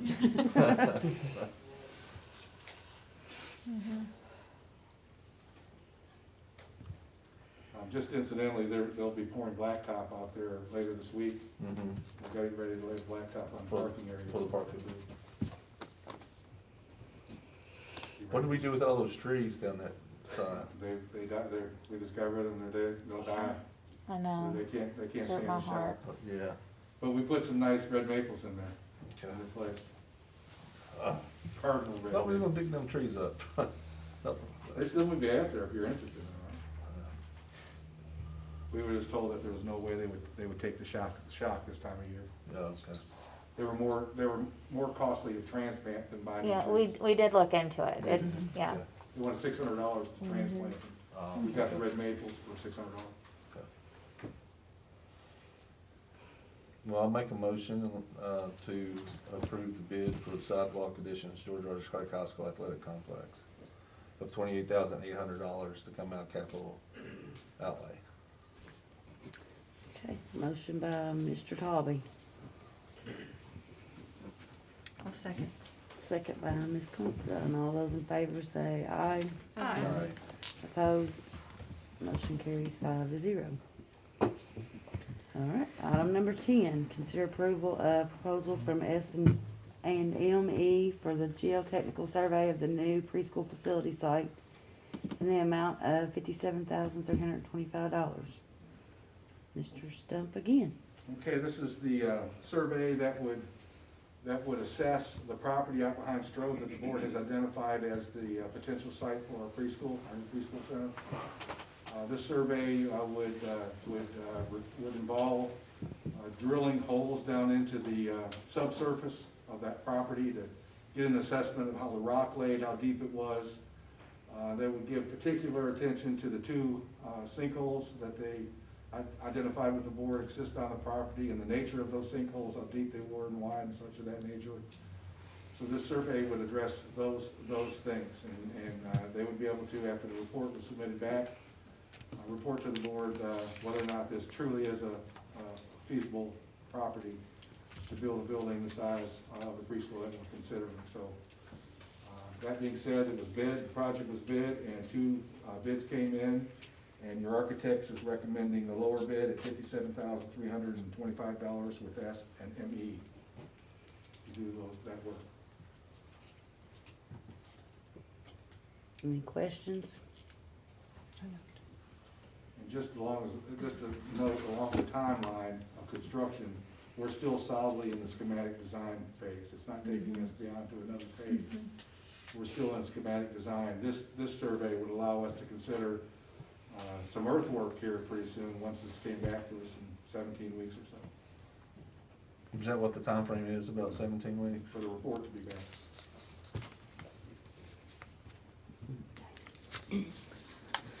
All right, would anybody like to make a motion? I make a motion to approve the proposal of S&ME for the geotechnical survey of the new preschool facility site in the amount of $57,325. Motion by Ms. Considine, I'll second. second by Ms. Richardson. All those in favor say aye. Aye. Opposed? Motion carries 5-0. Item number 11, consider approval of Restaurant Architects pay app 1525-03 for the Clark County Preschool Center Construction Project BG 21-247. That's paying your architects for the work that they've done on schematics. I'll note that yesterday I received an email from the architects scheduling a meeting with preschool folks to begin the preliminary schematic drawings, showing them the schematic drawings this Friday. So they're moving right along with it. Excited to see the renderings.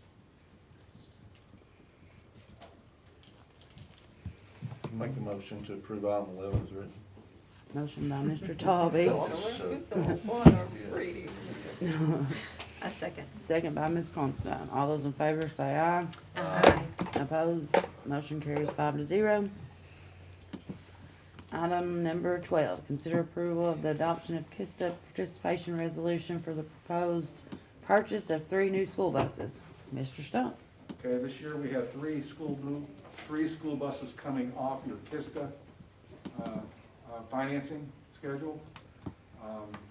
We're asking the board to replace 3 buses that are coming off KISTA with 3 new buses.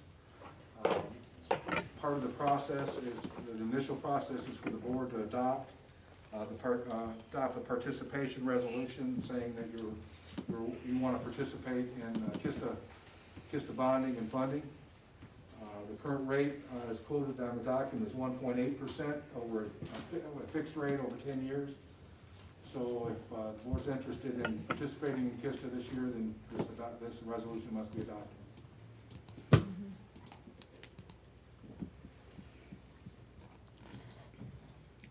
Do you still recommend this? Yeah, we've actually had Mr. Tabor and Mr. Fisher run through the bus schedules on the age of the buses, when they're coming off, the age of our fleet, to make sure that we have a fleet that we can start doing that replenishment and a better cycle than what we've had. So we also are able to, with our ESSER funds, buy another additional bus. So we'll be able to have 4 that's coming on. 1 will just be paid for. So we're going to do that. And then we'll be able to have these 3 to keep up with a good schedule.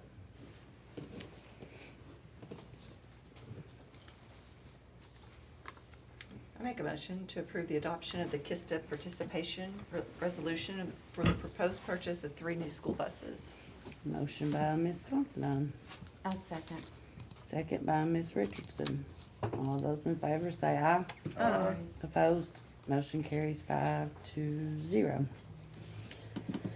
All right, item number 13, consider approval of the initial BG1 project form for the Shear Havoc renovation project, pending KDE approval. Okay, Shear Elementary is probably one of our most at-need schools for an HVAC replacement system. We currently have 7 units that are dysfunctional and unable to be repaired. We began quoting how much it would cost to replace these 7 units, and then Shear real basically has what's called a water-to-water source heat pump system with a geothermal well that provides their heating and cooling at that site. So each classroom has its own independent heat pump. We have 7 heat pumps that are out in that building that we cannot replace. We cannot repair. The cost for replacing each of those heat pumps was roughly $8,000 to $12,000. So you can do the math and see how much it would cost to replace those 7 units. And all of the other units in the school are roughly 22 years old. So we contacted Thermal Equipment, which we do a lot of business with, among others, and asked them to go out and do an assessment of the building to give us a general idea of how it's functioning and what the most urgent needs are. They came back with a report recently and informed us that our geo wells are functioning at about 35% capacity, which is far under what they're capable of doing. We have some very serious issues with relays and controls, and it's in more dire situation than we anticipated. So we began thinking out strategies for how to replace that HVAC system in that building, and consulted with the state, and they informed us that we could use ESSER funds to replace that HVAC system in that building. So we began the discussion of preparing a presentation for the board to ask you to consider going ahead and repairing and replacing the complete HVAC system in that school using ESSER funds. So Mrs. Ellis prepared the initial BG1 for that project, and with your approval, we would send that to KDE for approval. That would be the first step in moving forward with this. So if you wanted to consider that, then we have a presentation after this as to how we might be able to leverage service or companies or prices on replacing that system, but I'll leave that for our guests to address with you. So we're asking the board to consider engaging in a BG1 process to replace the entire HVAC system at Shear Elementary School for a BG1 that's estimating at the high end $2.1 million. And this is where we had realigned our ESSER money. So when I came in, we did a whole new assessment of how we were spending our ESSER dollars. There was some things that were kind of unaccounted for that they were on it as, I don't want to say a wish list, but like placeholders. So we were able to leverage that money to make sure that we could cover the cost of this. What did we do with Shear's HVACs a couple of years ago?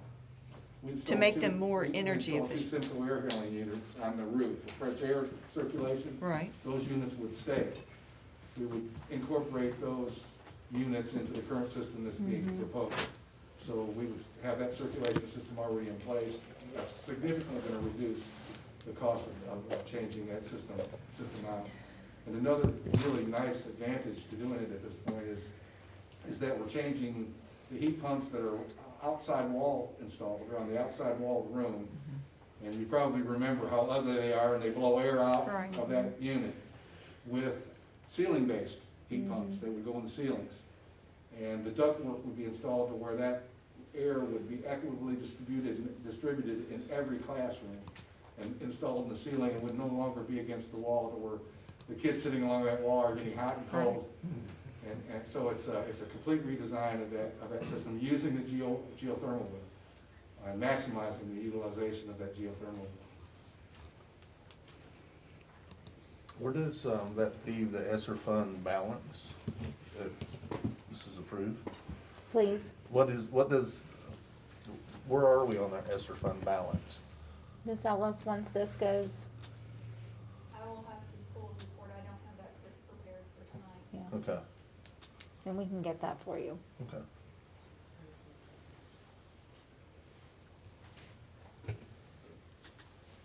Would this system have, I would assume state-of-the-art air filtration like what we've needed for COVID and? Well, they're Daikin units, so they're similar to what we have at Strode Baker, is that right, guys? Yes. There would not be any indoor air quality improvements for just a one-to-one replacement, but we have discussed installing needle-point bipolar ionization devices in each unit. I don't know if anybody's aware of that technology, but it's ionization that helps deactivate viruses. And while we were installing that equipment, we would install each piece of equipment could have one of those devices. And we feel very comfortably that in the 2.1 million that's being proposed, that we could get that installed at the same time within that budget.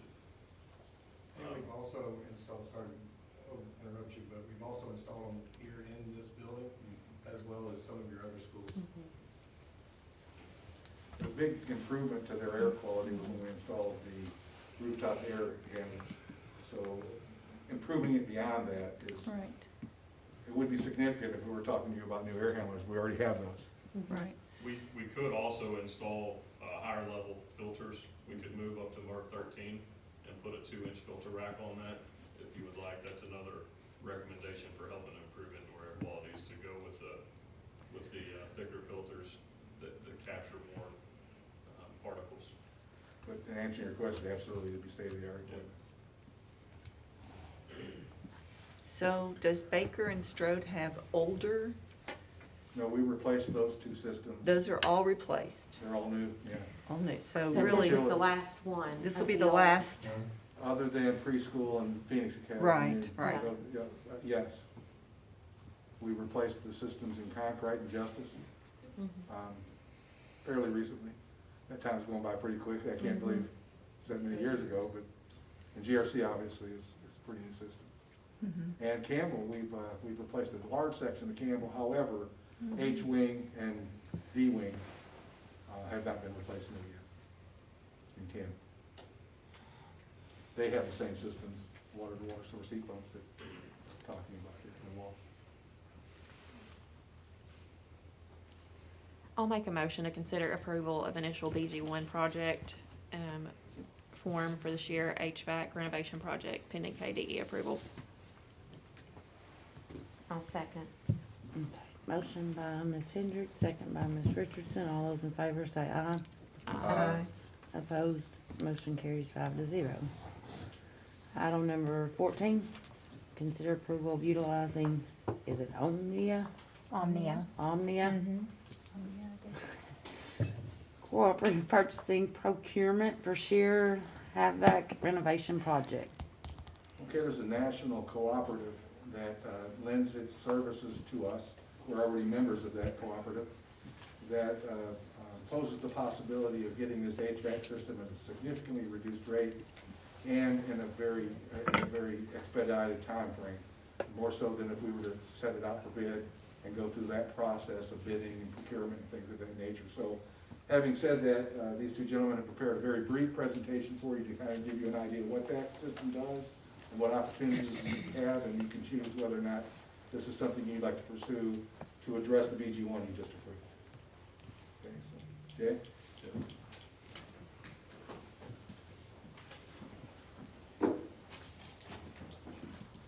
Thank you, Donald. I'm Jay McKinney with Thermal Equipment Sales, and this is Paul Harrell with Thermal Equipment Service.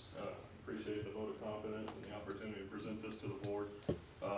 Omnia, like Donald said, it's a national cooperative purchasing program that's specifically targeted for nonprofit, public sector entities that are looking to purchase goods and services. Our affiliation thermal equipment sales is a Daikin applied Daikin representative, so we sell the Daikin brand equipment. And Daikin as a company is the one that has won the solicitation through Omnia to be the HVAC product and service provider for Omnia.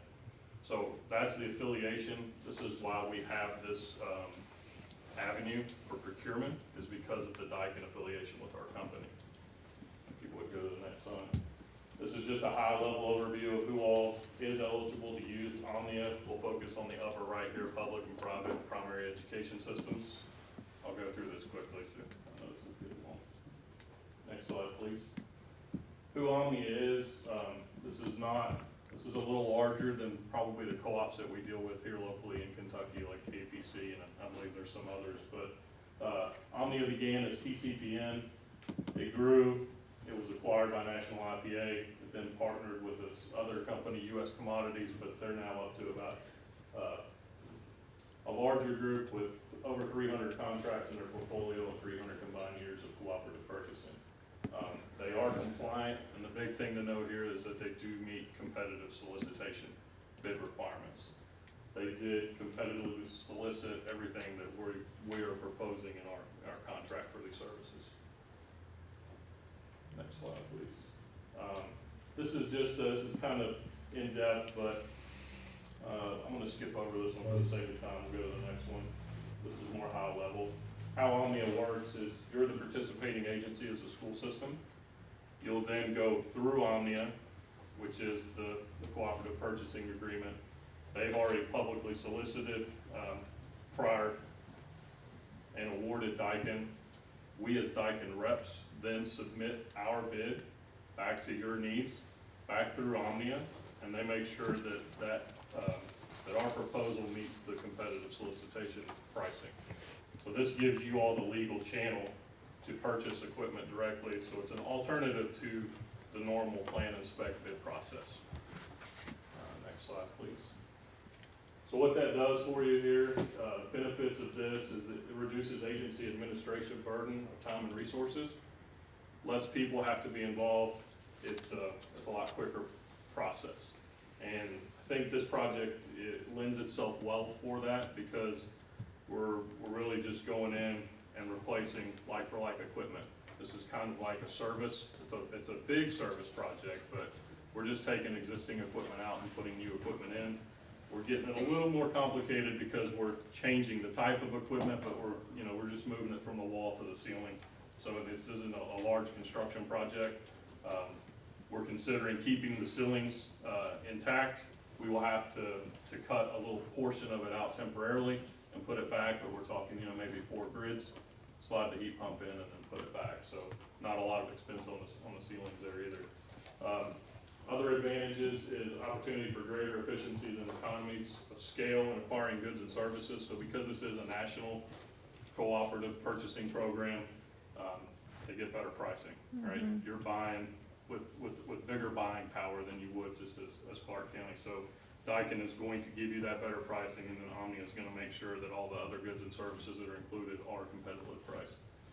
There's no cost to you guys, and there's no minimum purchase amount. So it was free to sign up for Omnia, and it doesn't cost to do this contract for you.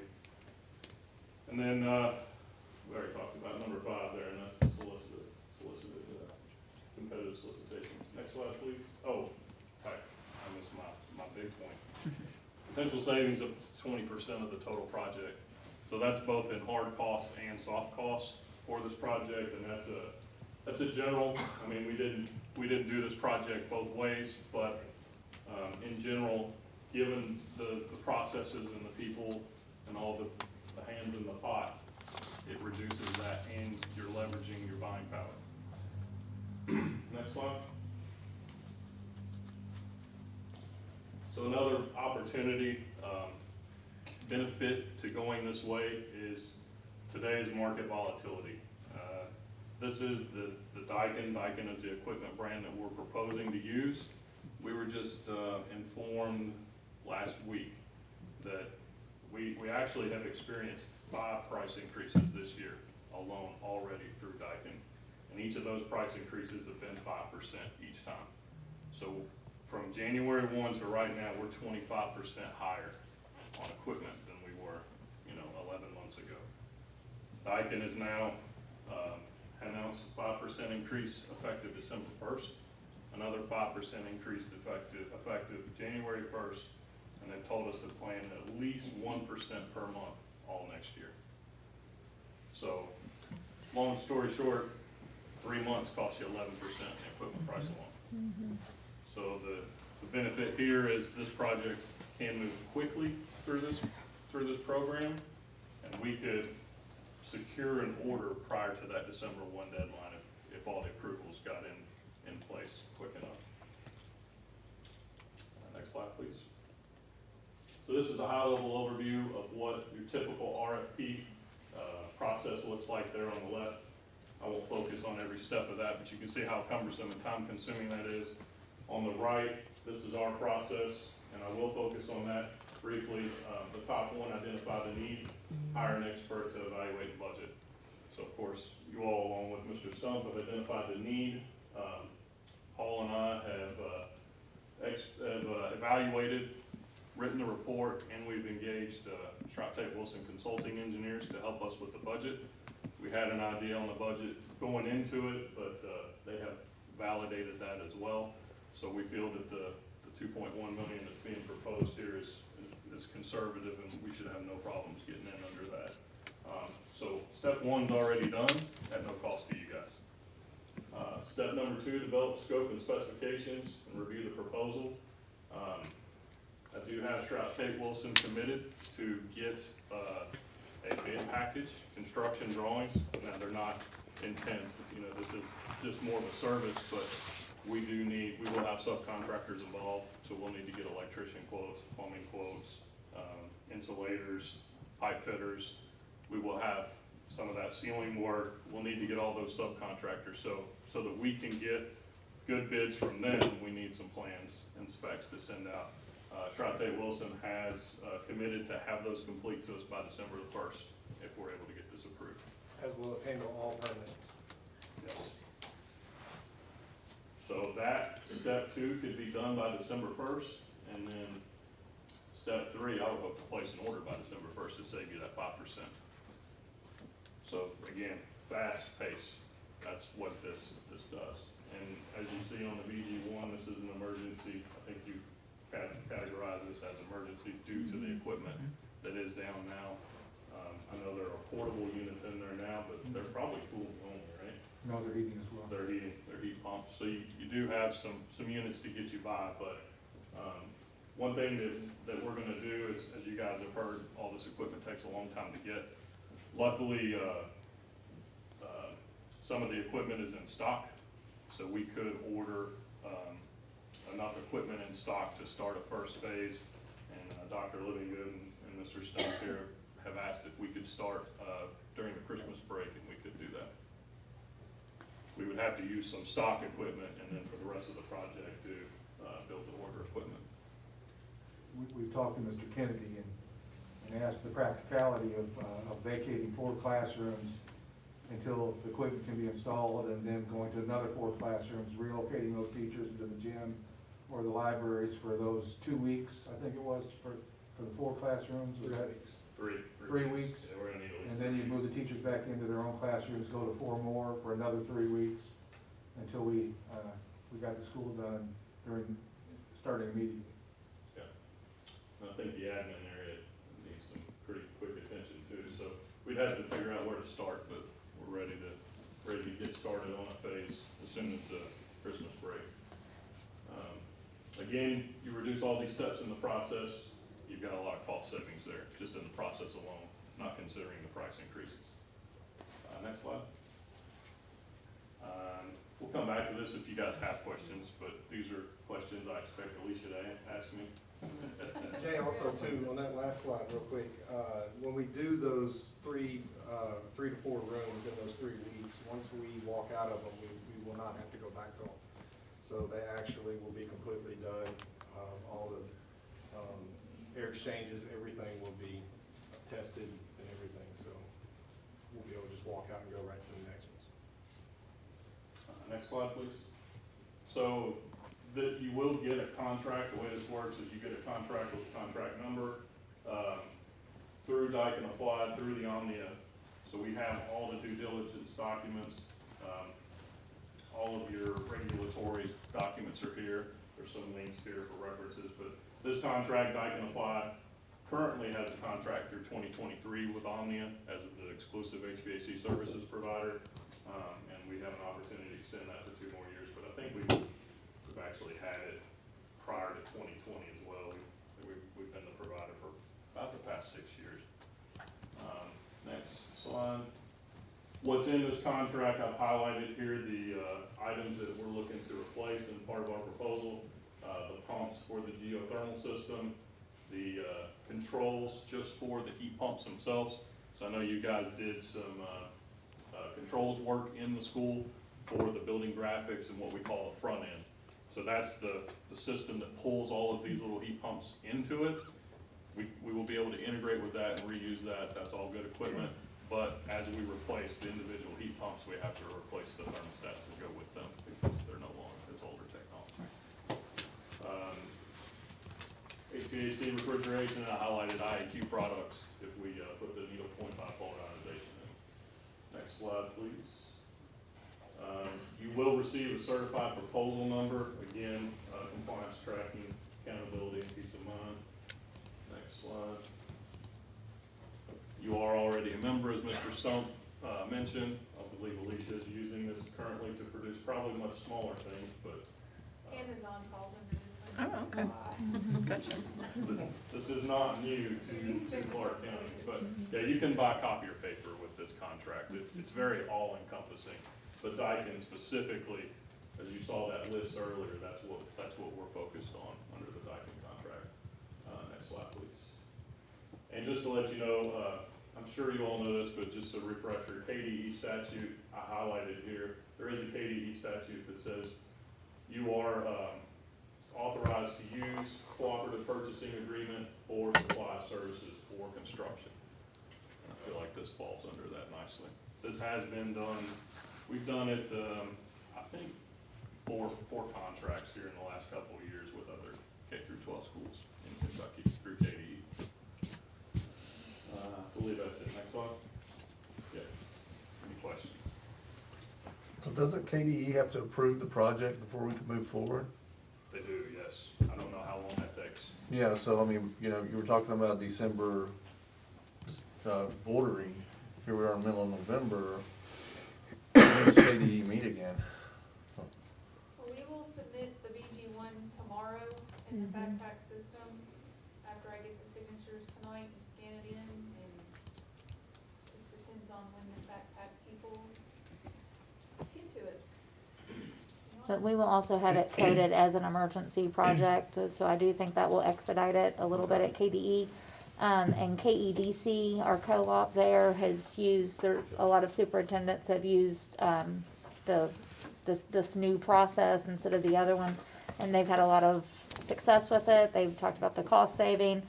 More so than even the cost saving is like how it gets expedited. So you're condensing all those processes down to 3 instead of that big long list. So, you know, in 2 other presentations and then getting a chance to talk with other superintendents, this does seem like a really good opportunity for us to not just save money, but to also get it done in a much quicker fashion.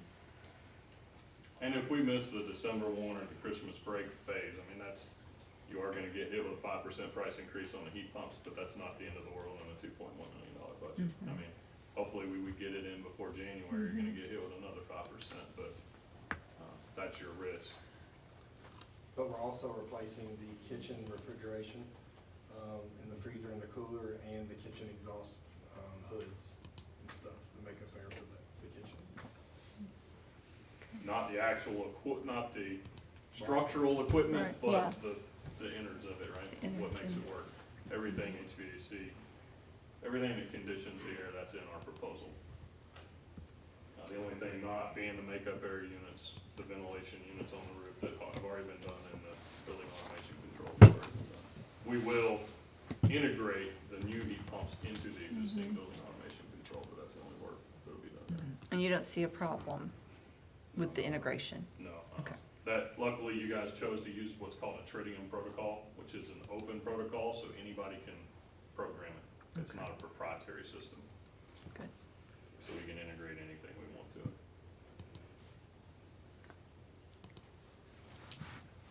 Any more questions, comments? I make a motion to utilize Omnia Cooperative Purchasing Procurement for Sheer HVAC renovation project. Motion by Mr. Tobey, A second? second by Ms. Considine. All those in favor say aye. Aye. Opposed, motion carries 5-0. Okay, item number 14. Thank you. Thank you, guys. Item number 14A, which was 28. Mr. Stump, you're gonna probably wanna stay up here. Yeah. Consider approval of the maintenance custodial supervisor position, job description with proposed annual stipend allocation. But does have your name on it. Okay, we're asking the board to support the reclassification of two of our maintenance workers to a custodial / supervisor position in lieu of filling previous position vacated as the district, here's just support coordinator position that was not refilled, and redesignating those job responsibilities across current employees, these two folks, and myself. So it'd be a significant savings in not replacing the position that was vacated. And also that Mr. Stump is gonna be overseeing the preschool being built. We also have him reassigned to help with transportation, so he's doing a lot more work over there. So the stipends are gonna be directed to current staff that's gonna absorb more of the day-to-day operations and management of that, not just extra workload, but actually coordinating a lot of that work that typically Mr. Stump would be doing, so that we can allocate his time to some other areas that need support. What's the annual stipend? 7,500. Is it in here? Yes, it's on in the, request. Okay. yeah, I'm sorry, Mr. Tolby, it's on the actual stipend schedule proposal.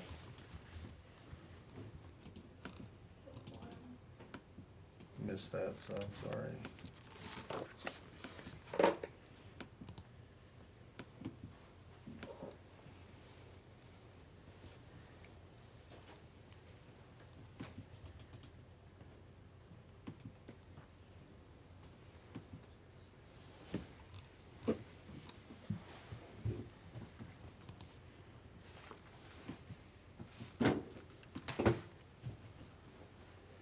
And it's spread over 24 pay periods. Mhm. Okay. And that will be prorated. Okay. In this case too. Right, For the whenever. remainder, yeah. So just to be clear, in the recent past, there was a maintenance supervisor that just did that job, that retired. If you ever know what I'm talking about. Yes. He retired, and we used those funds instead of replacing that job to create the job of district support coordinator, Okay. which created a reallocation of job responsibilities. Now that this position is gone and that being replaced, we still have that void of maintenance supervision that Right. was filled by that previous person. Right. That is clear. Mm-hmm. So rather than hire a new position back for a full salary, we're proposing a rather significant savings by reallocating two individuals that are current employees to take supervisory roles, who have earned it, and try to reduce a position in the district that was an administrative position, So one's maintenance and the other one's custodial. custodial. Mhm. And then they of course will work in tandem to make sure that the needs of buildings are still being met. So is that 7,500 per? Per, so Yes. it's 15,000. Mhm. But that doesn't move them into a different pay category, No, doing it that way? no. It just adds, just their current pay, it's still at the same maintenance 3, I think is what the level is. They stay at that level, but they get a stipend to add for the supervisory capacity, instead of moving them to a different pay scale. That's correct. They'll stay on the same pay scale they're on now, and we'll just have an annual stipend added for supervisor duties. So the strategy is rather significant savings.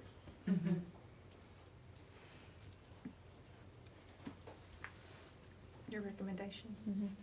I definitely think it's warranted, and, we've already spoke about the two gentlemen that, would possibly be interested in this.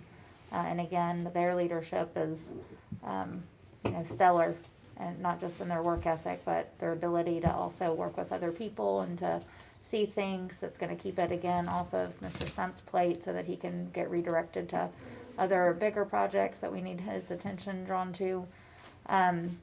We did talk about, you know how I feel about pay scales right now.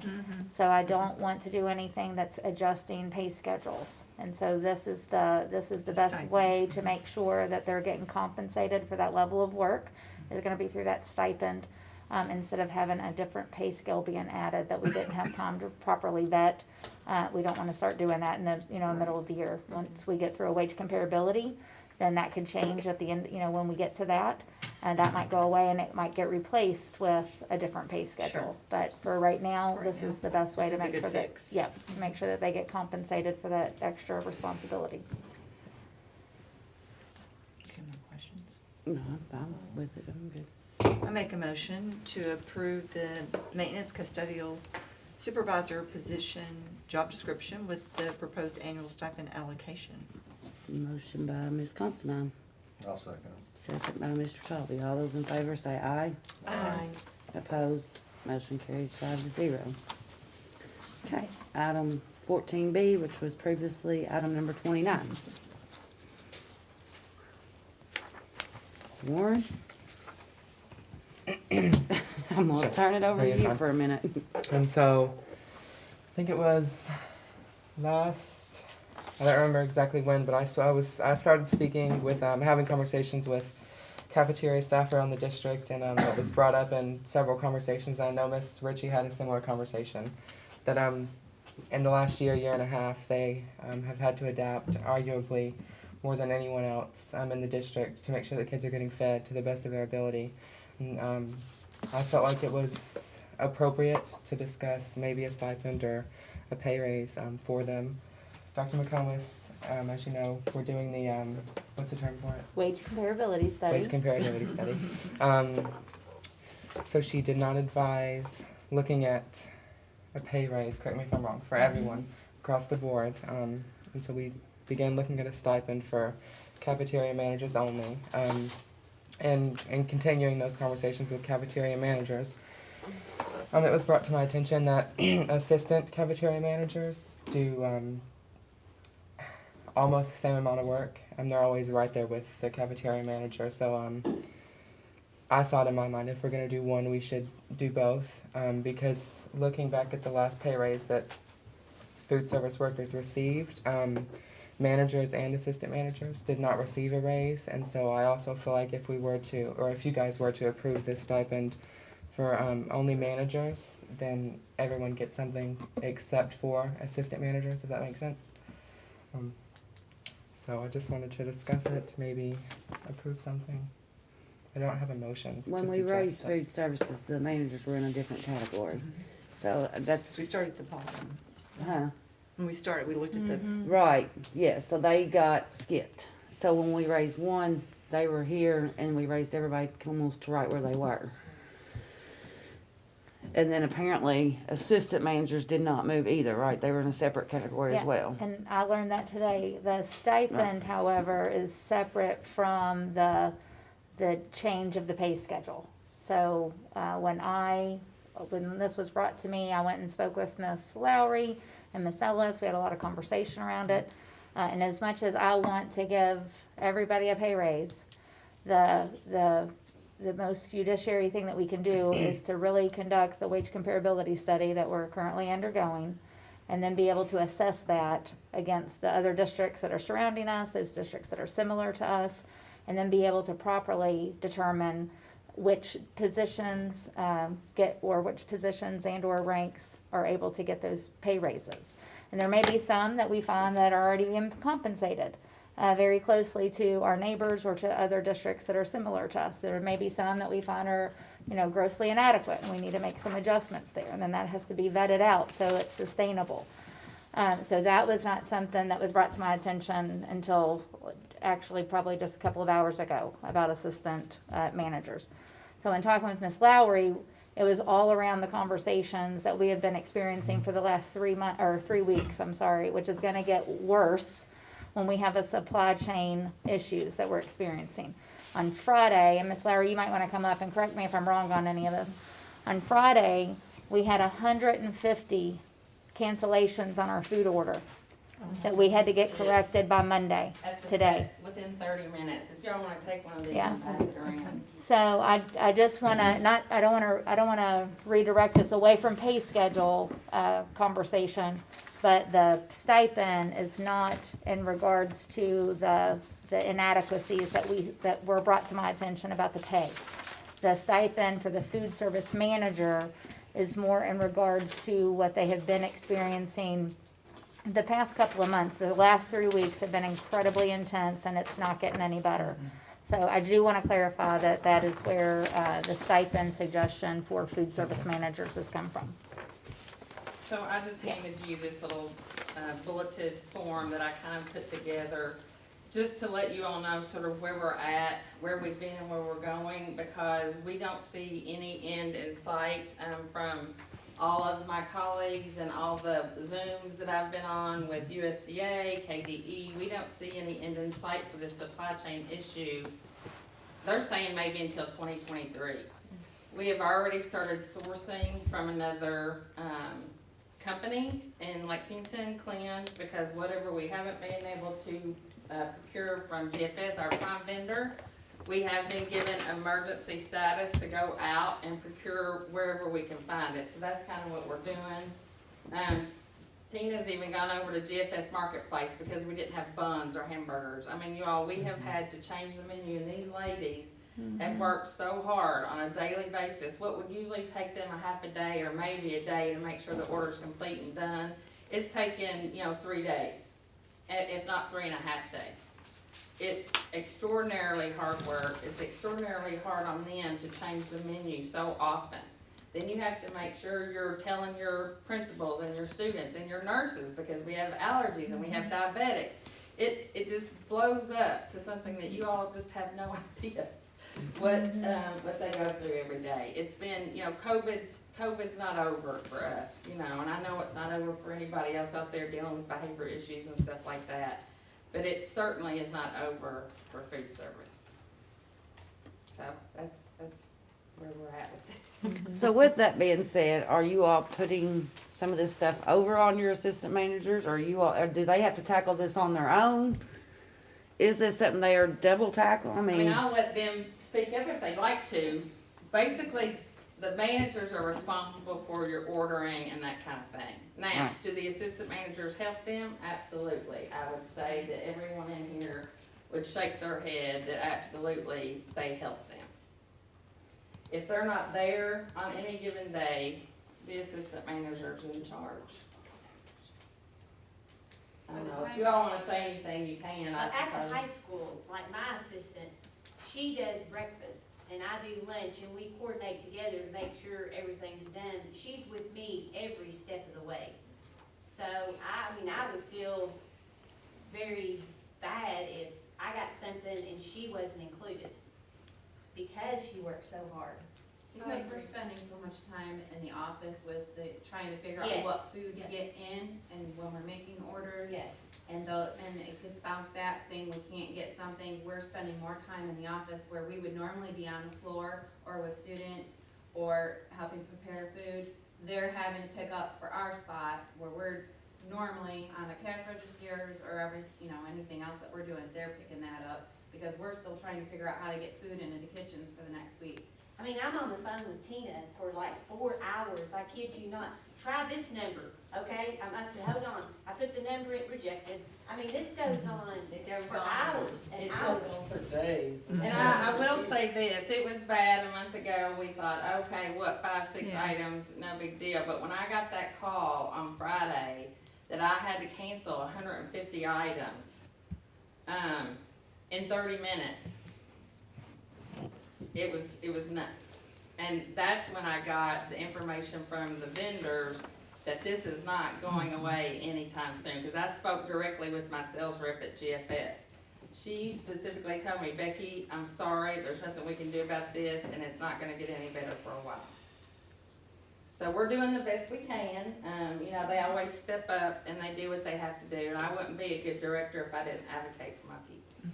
But I think it shows what kind of people you have when they selflessly, I don't want nothing, you know, I don't want to sit there and talk for myself without my assistant. Every one of them bragged on their assistants as well. So you should be very proud. I am You very have a proud. I great am very staff. proud. Yes, I am. That showed through well tonight. Yeah. Thank you all, Any each other and every one of questions you all. for Thank me? you for everything. Is it coming out of your budget or general fund? Oh, good question. This is general fund, General fund. yeah. And so how much of a stipend are we thinking? It's 1,000. This is a $1,000? 1,000 and it's for this year only. Okay, Due to these unprecedented circumstances that are even more monumental than they were last year. I will say that the assistant manager was not in my scope of purview. So I have not worked with Miss Ellis to vet that. Is there also 8 managers? There's 8 assistant managers. 8 and assistant, 8 I'm sorry, 8 managers. assistant managers. So that would be Double. an additional expense that I cannot tell you that, I mean, we're talking about a minor amount, but I mean, obviously, let me just throw something in there. They were making a comment, this will only go to the ones who are working. We do have one assistant manager who is out and has been out the whole year. Obviously, this is for folks that have been here doing the work and will continue to do the work. Is there any way it can be tied to ESSER? It could come from ESSER. I mean, we. I mean, I'm just curious. I mean, Yeah. this is not something. It's due to the situation that. yeah, we actually did, yeah. Mitigating the extra work that these ladies are having to deal with. And they've been the only ones that have kinda got it right the whole Extra time. work that they are being given. I mean, I don't know. I guess Mr. Sparks isn't here for us to. Well, we have our funding matrix, and I think it does fall within that. We didn't go back and look at the budget part of it, but again, we've got a lot of flexibility within that. So that would be something that it could go against, but I did not, put this on there with the intent that it would be for, and no offense to any of our managers or assistant managers, but that was not brought to my attention. So the vetting that we have been doing for the last several weeks has been on, I wanna see what the substitutions look like. I wanna see the time logs. So Miss Lowry has had to produce a lot in order for me to bring this to you and to have it vetted. I did not do that against, assistant managers, and I definitely take their word for it, but we were focused on the. Managers. Yeah, I was focused on the managers, and Miss Lowry gave me what I asked for, and then we had 2 follow-up meetings about all of the information that I was getting so that we could come up with a justification on that. And again, I do not want to, in the middle of years, or in the middle of a school year, adjust salary tables and salary schedules. So again, the default was, here's an appropriate means for a 1-year only stipend that we can put on a stipend schedule. So when you're approving it, it's not like where the other one is, you're approving it and we will use that until we ask you not, for us to not use it, the one that you just approved for the 2 supervisors. This is a 1-year only. We will assess it and determine if that is gonna get transferred over through the wage comparability study to a pay scale, and or does it maintain as a stipend, in terms of how we're gonna move forward. And we have not properly vetted that, so it's, at this point, it's a stipend for the managers. And if you are wanting to consider amending that, based on the information that we've had here, I just don't, and while I went to support all of our staff and Ms. Lowry, I did not vet that. Could we do the managers and add the assistant managers on maybe for December and give you time to do due diligence on that? That would be fine. And we'll be going back around again then. That's okay. Okay. But if we can use ESSER funds for this, what do you need to do in order to vet that, I guess?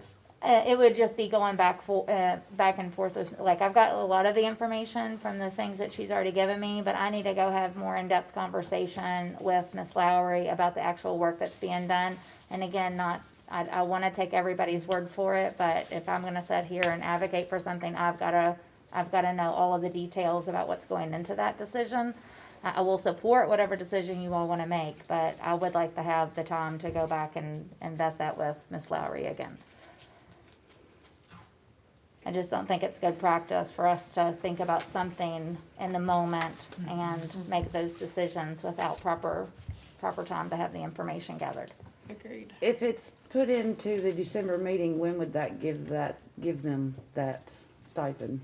So stipends are typically paid twice a year. We do one In December December. 15th, and then the other one would be May. So that would put them after Christmas getting a stipend. And this one would not be prorated because it's work that they have been doing. They've been on the doing. Yeah, so delaying it a month is not delaying or cutting back any amount of money from that stipend. It's just allowing me to have the time so that I can feel comfortable coming back and making that recommendation for you. No, I'm just saying, the first half will get theirs before Christmas, right? The second would be What- after. When are they getting the stipend payment, So Miss the Ellis? first round of stipends is December 15th. So, yeah. It would be 500 for the So managers. they would get 500 December 15th, and then get the remainder 500 on May 30th, the way the stipend schedule is paid out. How did you come up with $1,000? Was that an agreement, or was that, I mean, No, I was looking at, if there was an increase to a salary schedule. On the very modest end, that would have been about 69 cents.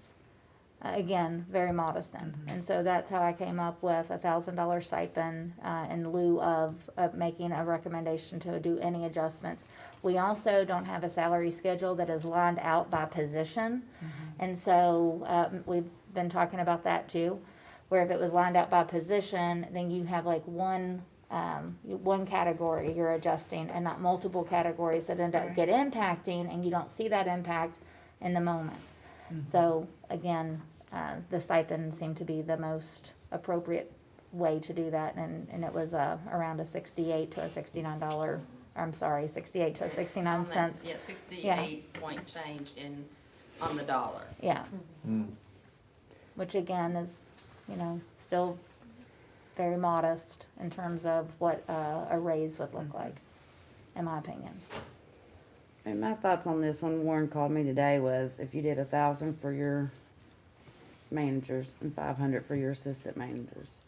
So you're talking, you've only got 7 that are going right now, because I was at 4,000 for all of your, you have 8, right? yeah, well, yeah, but you've only got There's 7. 8 managers, and right now there's actually 7 assistant managers 7 working assistant, okay. physically in the buildings. We have one that's out right now. I mean, is that really that huge of a deal to bring back? Roughly $16,000 when you add benefits onto it. What'd you say? It's roughly $16,000. You did 1,500 For both of them? You have to pay out on it as well.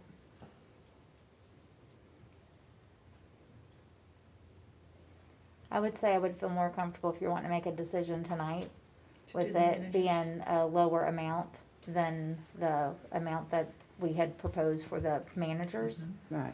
I was thinking that you were wanting to do 1,000 for each position. Does that make sense? Yeah. Okay. That was just the first thing when Warren called me that kind of, Yeah, I didn't know that kind you- of jumped in my, I don't Yeah. know, I'm just one member, I don't know what anybody else was thinking, so. I was thinking $1,000 is too low for what they're going through right now, that's what I'm Yeah. thinking.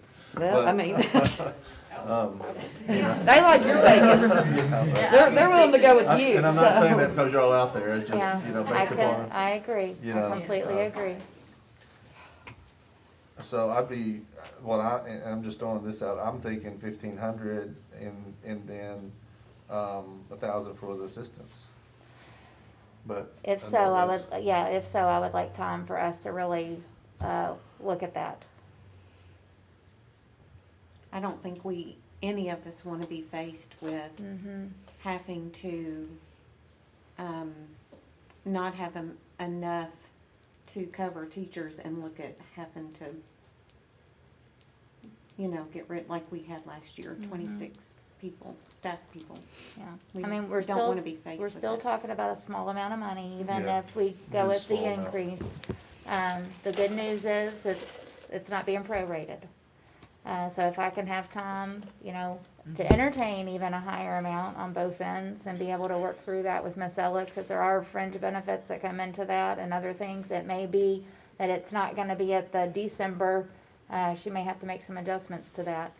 I just don't feel and again, I will do whatever, the board so chooses. I just don't feel comfortable coming in and making decisions in the moment without knowing what the sustainability of that's gonna look like. And or even if we're pulling it out of our ESSER dollars, cause now Right. we've gotta go back and make adjustments to that so that we can see what the other impact is gonna be.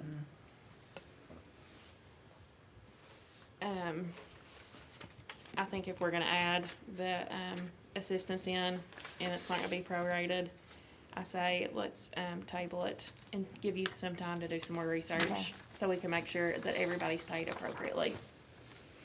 Well, I say if we table it, then we come in for a special meeting so they can have this before Christmas. If that's what we're gonna do. Because that could be a really big help for a lot of families. What day is our meeting on in The December? 20th. And I believe she said, She's gotta run it on the 15th, they would be paid on the 15th. but so if you approved it on the The 20th. 13th, we canceled the 20th meeting. because- That's right, we did move it to the You would've already 13th. sent Yeah. it to the bank, so. When I'm we go sorry? to the Send bank, Payroll to the bank that Friday before the board meeting. Oh, it will have already gone. Deadline of the 15th, so it won't hit everybody's account. So it would have to be a special meeting. Mhm. So I need to know to be able to send it for the December 15th payroll. I mean, if the board is directing me to do a special payroll, that can be done if we approve it on the 13th.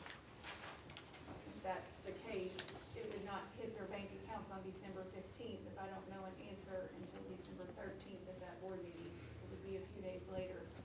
but it would still be before Christmas, So we could still pay and we it wouldn't before have to Christmas. call a special called meeting. Yes. Yeah. We have to do a special payroll for that payment and approve it on the 13th. And doing a special payroll, we won't incur any additional cost, it's just No. really additional steps for you. It's an additional payroll for my clerk to run, which is all the exact same steps as running one large payroll, so she's doing an additional payroll, but, so it's her time management, but we will do as the board directs.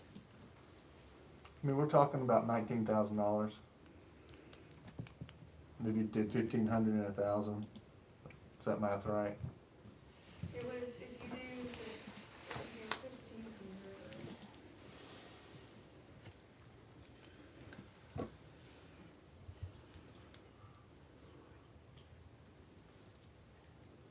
Make sure you recalculate. So you had 4, it's 12, and you had 7, it's 19. That's like roughly $26,000. How's that 26,000? Cause you have to Gotta do pay benefits. benefits. 100 times 8, and then 1,000 times 7, and then you have roughly 40% benefits. Oh, the I wouldn't add the Benefits. benefit. I just think if I think that we should pay them appropriately. I think through the whole time, as Becky and I have had this conversation, I've had it with Dr. Livingood when he came in, really our food service, I mean, they got it right from the beginning of the pandemic. They were figuring out how to feed kids in the parking lot or at their house or whatever.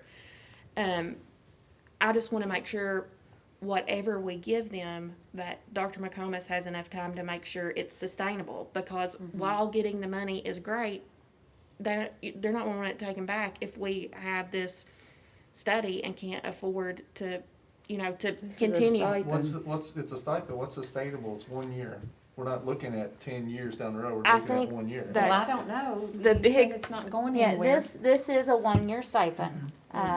I just don't feel comfortable, in any situation, hearing something in the moment, now this is just me, and again, we will do what you all see fit, and making a decision in the moment. When we could have time to make sure that we're planning out how we're gonna spend our budget. So this is gonna come out of ESSER, then there's gonna be other adjustments there that we need to go back and address. If this is gonna come out of general fund, then there's the other parts of the fringe benefits that she has to look at.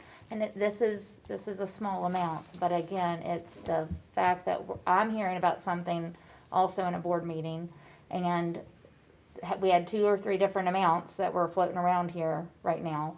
I was thinking it was another 1,000, so I don't have the appropriate amount of information. I did not have that conversation with Miss Lowry. I had it around the manager part. And I wanna give people what they're entitled to. But I cannot be the person that sits here and says, yes, let's do this, if I don't have all the information. And so that's just how I'm gonna operate. If you choose to go ahead and make a decision tonight, I'm gonna support that. But if we can wait until the 13th and do a special payroll, I think that is the sound decision as well. Can So I just let's- say one thing, just Sherry, because you made a comment? And Dr. McComas and I and Alicia have had several conversations about the work study, you know, the pay scale study that we've been looking at for a few months now. So we were hoping, or at least we're thinking, by the time all this research is done and we have that, this is a 1-year stipend. Because hopefully, once this study gets done and we see kind of where we're at, that's all gonna be taken care of for next year Sure. within the scale itself. Right, which is what Does we that want make to do. sense? Yes. Perfect That's sense. But Kinda you can't do all that all at once, Right. and so it's such a quick time. It takes Right. us a lot of time to go through and dig through all this stuff. Because that's why we're doing that wage The comparability wage study. comparability study. Because we yes. know that we have a lot of people that are not where they need to be. Right, so that's why, when you ask that question, you know, is it sustainable? This is like Dr. McComas said, this is a one-time thing. Right. Because the study is hopefully gonna lead us into the direction of where we need to go for next year. Right. I can support, for the managers, the 1,000, because I think that it's been brought to us tonight. And maybe we, in December, talk about the assistant managers and you bring us some more information. And at that point, maybe, you work with Mrs. Lowry and you go, you know what? We can entertain bills, 1,500. But I feel like right now, what's in front of me is the 1,000. And I can do that tonight.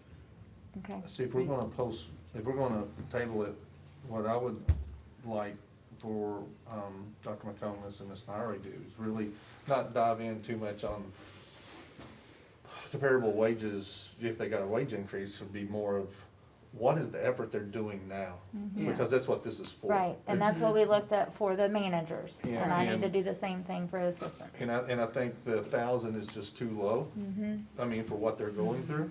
So I would, if we're gonna table this, I would encourage to look at it for both the assistants and the managers at a higher rate to see if that's possible to do. Because in the whole realm of things, we're talking about a small amount of money. We are. Okay, but I And can I hope- understand your position where Thank you're you. coming in, you Because know. next month, somebody Yes. else may come. Yeah. No offense, but you know, we know, trust me, I've been there. You know, because I am getting, you know, eventually I get texts from teachers, you know, are we gonna get a raise? Are we gonna, you know, people are hurting. We're in Yeah. hard times. And, So- and that compassion to wanna help We want to give it, in the trust me. moment is what has got our, salary schedules a little off Out of kilter. whack a little bit. Yeah. Mhm. And so I fully hope that we can come back and definitely guarantee what we have set before us in a motion. And if not, also be able to do what Mr. Talby is suggesting. And I want to be able to say that. Yes. I can't in good conscience say that right now.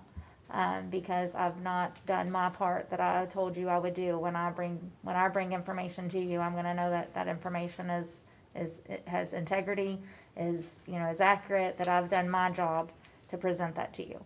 And I don't feel like I have with the part of the assistant manager. Cause what I heard tonight was really the assistant managers is doing what the managers had done previously, because the managers are taking up more responsibility in the office, so, I think that goes into consideration. So what are we doing? What are we doing? Cause this is where I said, if we're gonna bring it back, then I would just bring it back and it'd be And have a higher. big study. I mean, have the Is that what you're saying, and include the assistant managers? Bring it and- back and do a higher amount. If we Well, can do a that's higher what I amount. was hoping and Yeah. recommending is. If we're we- gonna wait we until gotta go December. back, but, And yes, run a special payroll, so that way they can have it before Christmas. So table it? Are you all Are you okay? Is okay that with okay with tabling you it? all? They're not looking Well, happy. we're just so thankful that you all are even consider us. Whatever you do is fine with us. We just want our assistant managers Yes. included. Yes. Because they work just as hard as we do. Yeah. Yes, Yeah. and that's, Because their step, when I'm away, she's there. She knows everything that I do. Well, at the high school, I mean, we're feeding off the highest number of kids, the biggest school. I don't know what I'd do without my assistant. So, if that's what it takes to get her involved, I'm down. okay. Thank you, and I appreciate your understanding. And I know it's difficult to hear tonight. But it So, would be nice to get it before Christmas. If I could just throw that Yeah. in there. Yeah. That's right. uh-huh. As I might be riding the horse. So to work. can we Can we- review the date again? So we're meeting what day? December December 13th. 13th. And then do a special payroll after that meeting? Mm-hmm. Okay. Okay. That would be my, are you good? I am. So, we're tabling. Yes. And it will come back December 13th. Well, we appreciate you letting them voice their opinions about that matter. Yes. It's, voices are important. So Okay. you're gonna do some more research for Yeah. us. Ms. Lowry See and I how will we have some can more use that dates. ESSER money. Madam Chair, there'll have to be a motion, a second, and a vote in order for it to be lawful. For it to be tabled. Okay, Okay, I It's make a a, priority motion. well, okay. make a motion to table, 14B. the discussion on cafeteria manager positions and assistant managers proposed stipend for 2021-22. Until the Until the December December 13th. You gotta have a date in there. All right, motion by Mr. Tolly, Second. second by Ms. Considine. All those in favor say aye. Opposed, motion carries 5-0. All right, we are on item number 15, but I need to take a 5-minute break because I have to call and get a babysitter lined up. 16. No, 15. We just did 15, right? No, was she's got 14B. more to Oh, go. okay. Okay, sorry. That's why I've gotta call and get, I know we're not 5 gonna be minutes? done. Yeah, 10 minutes, 5, 10, whatever y'all wanna do, but I've gotta call. Make sure somebody's watching my babies. What are you doing?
Oh, well, we'll call this back in session at 9:23 PM. And we are on item number 15. Discussion around salary schedules and wage comparability study. And I do think we had quite a bit of it, just a moment ago. But it's all through that vein, is that, there's a lot of, opportunity in our salary schedules that we can benefit, whether it's a new teacher or a seasoned teacher or a custodian or a bus driver, every position has got to get vetted. So there's a couple of things there that we're looking at. So we have identified about 10 to 12 different school districts based on their adjusted average daily attendance. Barron County, Campbell County, Floyd, Franklin, Marshall, Meade, Montgomery, Muhlenberg, Nelson, Ohio, Whitley and Woodford. And then we're also considering like Bourbon and Scott, Madison and Fayette, which really are not comparable to us in size. But we do have to be aware that that's where some of our folks either live and come to us or may go back to for other reasons instead of staying in Clark County. So those are the groups that we're looking at. And then I've also have captured all of their low, moderate, and high special education, their exceptional child numbers. We're also looking at our numbers compared to their at-risk numbers, and then our numbers compared to their EL numbers. So we have a really good, the EL numbers are probably the group of students that our populations that's more or less than these other groups. And then within that, we are creating side by side. So instead of looking at like all of Clark County, we're looking at all of transportation, and then we're looking at Clark against all of these districts and transportation. And we're gonna be doing the same thing for custodial, maintenance service, teachers, every position that we have. And in doing so, we have to vet our job descriptions. So that's another layer of this, is that we're vetting job descriptions. And we're finding some job descriptions that exist that we don't even use anymore. So then that's given us an opportunity to clean up streamline and to clean up other things. And then there's those stipend schedules that we just talked about. Then we're vetting those stipend schedules. And what do we have stipend schedules for? And who's getting stipends? And what's the rate of a stipend? And then Mr. Talby had asked me some good questions around some athletic issues. And so that's got me to reach out even into the athletic world on stipends and how different things with athletics are being managed. So we're kind of incorporating all of that into one big package. So I think that when we have like probably a January, February work session, we'll be able to come to you with the findings of this work study, of this wage comparability study, that's gonna give us a broader awareness of what folks are paying in these other districts that are similar to us in size. So they're gonna be similar to us in the staffing. So we're also gonna look at the staffing that they have, not just what positions they have, but like how many do you have? Are you using the suggested KDE, for example, a custodian? You're looking at how many custodians are needed based on square footage. So it's like, are you using that same model? Are we using that same model? So we're really drilling down to all of those positions to determine that we have the most efficient and effective staffing model set up for Clark County Public Schools that's also going to be in line with an appropriate pay schedule that can be adjusted across the board if necessary, but it's not gonna be these, we need to do this now, and then we're gonna do this later, and then we're gonna do this.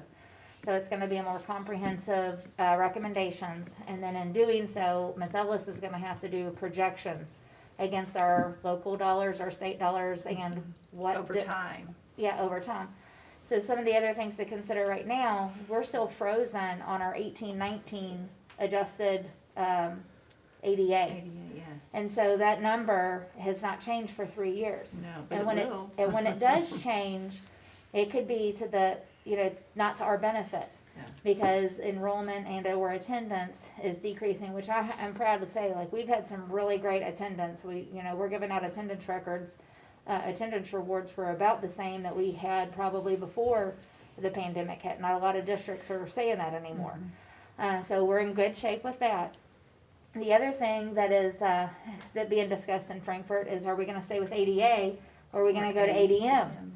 So that's another adjustment that we have to be able to take into consideration, and which is why I was, being reserved on when we make decisions. I need to be able to have all of that information for you, so that we can make appropriate, decisions that are gonna be sustainable and that we're not giving and taking back, giving and taking back. So that's kind of where we are in the wage comparability study, and I can share with you those folders so that you can go in and kind of see the progression and what we're comparing. So we can add you to that information.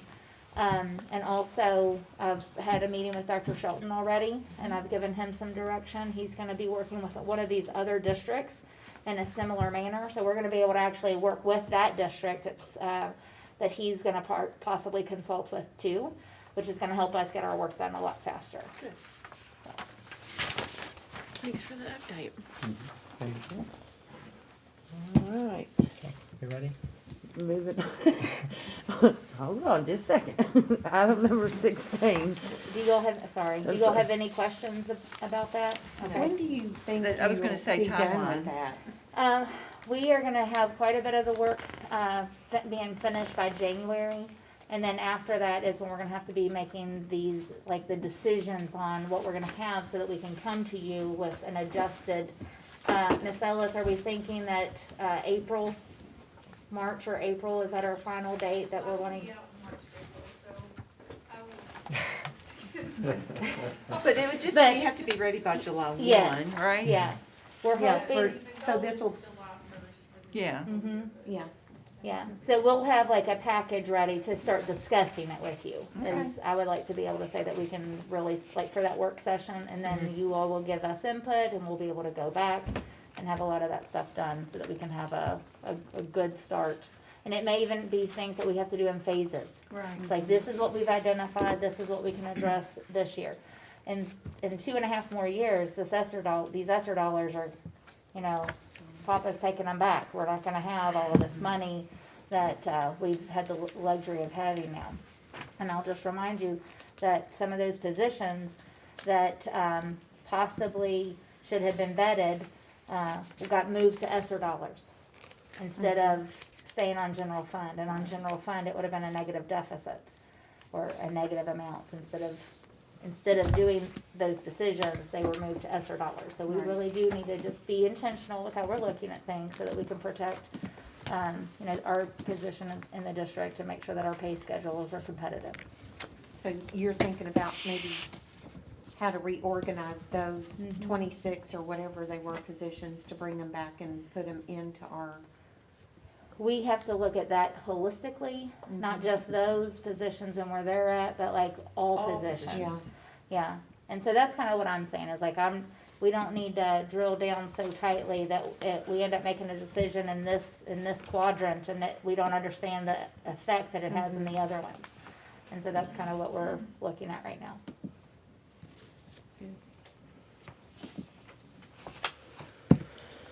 Okay, any more questions?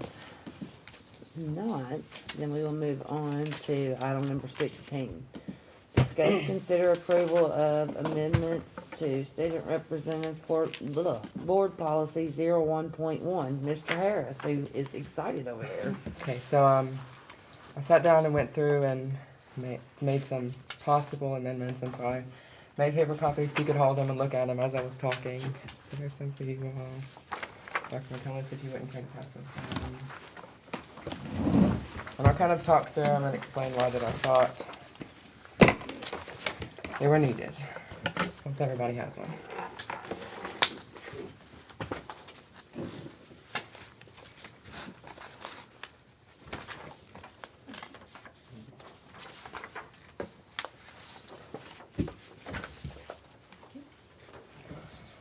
Everybody got one? Okay. Yeah. So the first thing was highlighted, it originally said students choosing to seek election.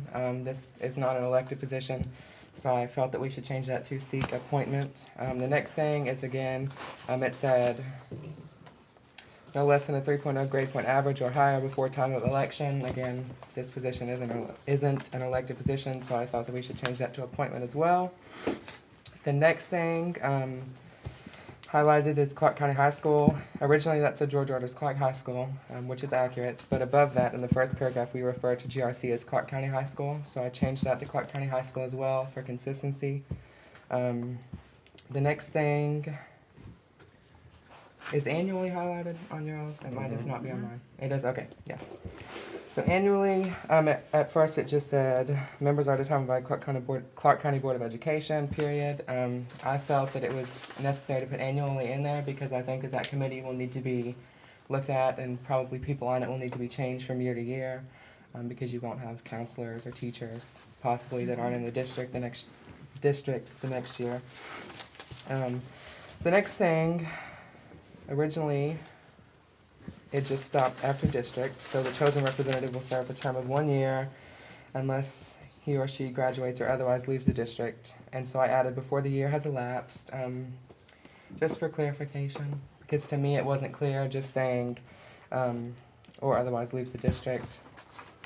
The next thing is I don't remember exactly what the date was, but I know that we had, I think, a month and a half or 2 month gap in between when we wouldn't have a representative on the board. So I thought that it made more sense to change it from the term being from August 10th to August 10th. That way we have a new one going into each school year. Does that make sense? Yeah, but if you're no longer a student at GRC, you That's what it can't- says, unless you graduate. Yeah, Right. so. So that's there will what, be- before there the will be year a- has elapsed, I think that would make sense. Right, but you're not gonna be a student in August 10th of the new year. You would have Okay. graduated in May. Right, I think there will be a gap. okay. Yeah. So just take the last two that I mentioned off, if you're gonna mark through those. Okay. And then on the second page, there's just one thing highlighted. Originally, I think that the current policy, I have it somewhere in this stack of papers, and it's on your, in your electronic folders as well. I believe, correct me if I'm wrong, it just said ex officio member. I thought it was necessary to clarify that student representative will not be a party of the society, aka elected board member. So that's saying, again, they will not be an elected board member. And that's all the revisions I have for that one. So if you have any questions or anything that I can try to answer. And then the next page is just stuff that had to be on there. I will say, I talked to Mr. Powell at KSBA because I had some questions about the student board member policy. And I think I copied for you on that email his response, but he took, position that the student representative is not a member, in which of course the policy set forth that there's 5 members. And when I went back and looked at that word member kind of bothered me after the ex officio board member. And because when Robert rules talk about ex officio, they're talking about a voting member. And because the board has adopted Robert's rules, it may make sense to take that word, if we're gonna revise the policy, take the word member out there, just so there's no confusion that the student rep is not a member. So the policy that we have standing right now, which I believe, correct me if I'm wrong, is the policy that you vetted, Dr. McComas. Excuse me? The current one that we have did you bring that in? No, when it was- Mr. Thomas Okay. actually brought this policy. We had, The current one that we had have says some member. from Owen County and then he revised it. Yeah. So it's, I'm just pointing out that it's not just this one. No, it was- that's took what it I said, why you brought this up, Right. that word member today as I was looking at this. I thought that might be problematic. So how would you word How would you that? word it? Yeah. Just As an say ex officio? Or will serve as a Student rep? student you want- representative and not use the Yeah. word member in Yes. that policy in any capacity. Well, the actual heading here is student representative to the board. Yes, So Okay. that's the language that we should use. yes. Because Robert's rules, when you look So- at ex officio, that, It's confusing. It there- makes it sound it like is. They're an ex voting officio has members. voting Right. rights. Yes. So how would you, Student representative to the board. Student rep, just take out the word member. so the last sentence doesn't need to be on there either, right? As such, the student representative will not be a party. You Right? could just say 'Cause you're the not student saying member. representative will not have voting Okay. authority. Well, it says the student think- representative will be, you could say will serve strictly in an ex officio manner. Yeah. So I think what we ran into with that is because Robert's rule says that about ex officio. Ex officio So is if we- making it confusing because in Robert's Right. Rule of Order, when it mentions ex officio, it does mention that ex officio members have voting rights. So I think in order, that's the way it sounds. Because So if in that's order- the case, I could have we voting need- rights Yeah. as We need to secretary. take the shouldn't we just take the ex officio out? I think so. Yeah, So as also a member, right? So you would just say. I don't know if that sentence is, Well, we'll have to have a second reading Official also, board so. member. yes. You could probably take out both of And those just put sentences. serve as a representative to the board. Yeah.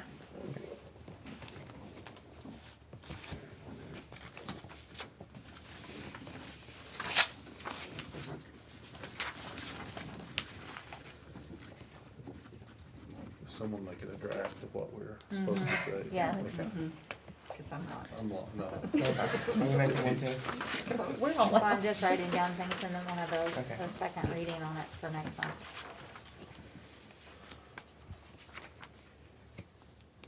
And going back, shouldn't we change, and don't get me wrong, I love Clark County High School, but we probably should change it to George Rogers Clark High School in both locations.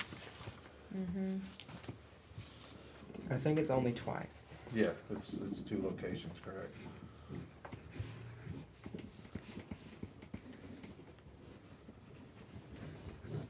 Yeah. Because technically, it could be the old Clark County High Yeah. School Yeah. that we had before George Rogers Clark. Right? Yeah, always liked it when it was Clark County. Yeah. Even though it was GRC High See, School, we it went was by Clark County. yeah. Right. Yeah. I mean, I don't see us having 2 high schools in the near future. No, I think we need to change the.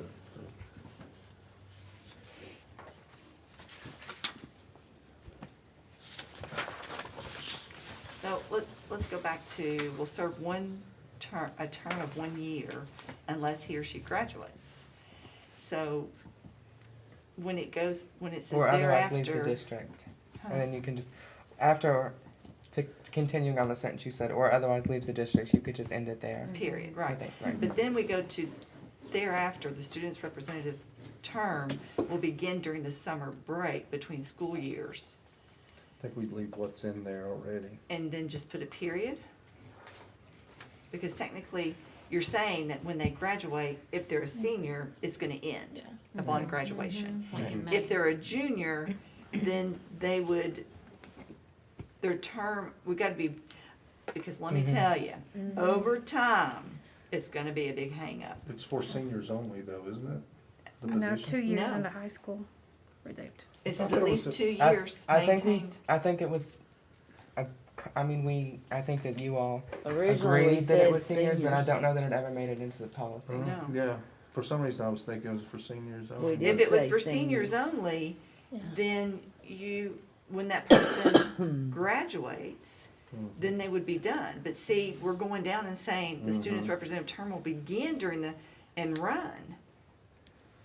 So, But the reason the 2 years was put on there is we talked about, what if somebody came in, what if somebody transferred in their freshman year?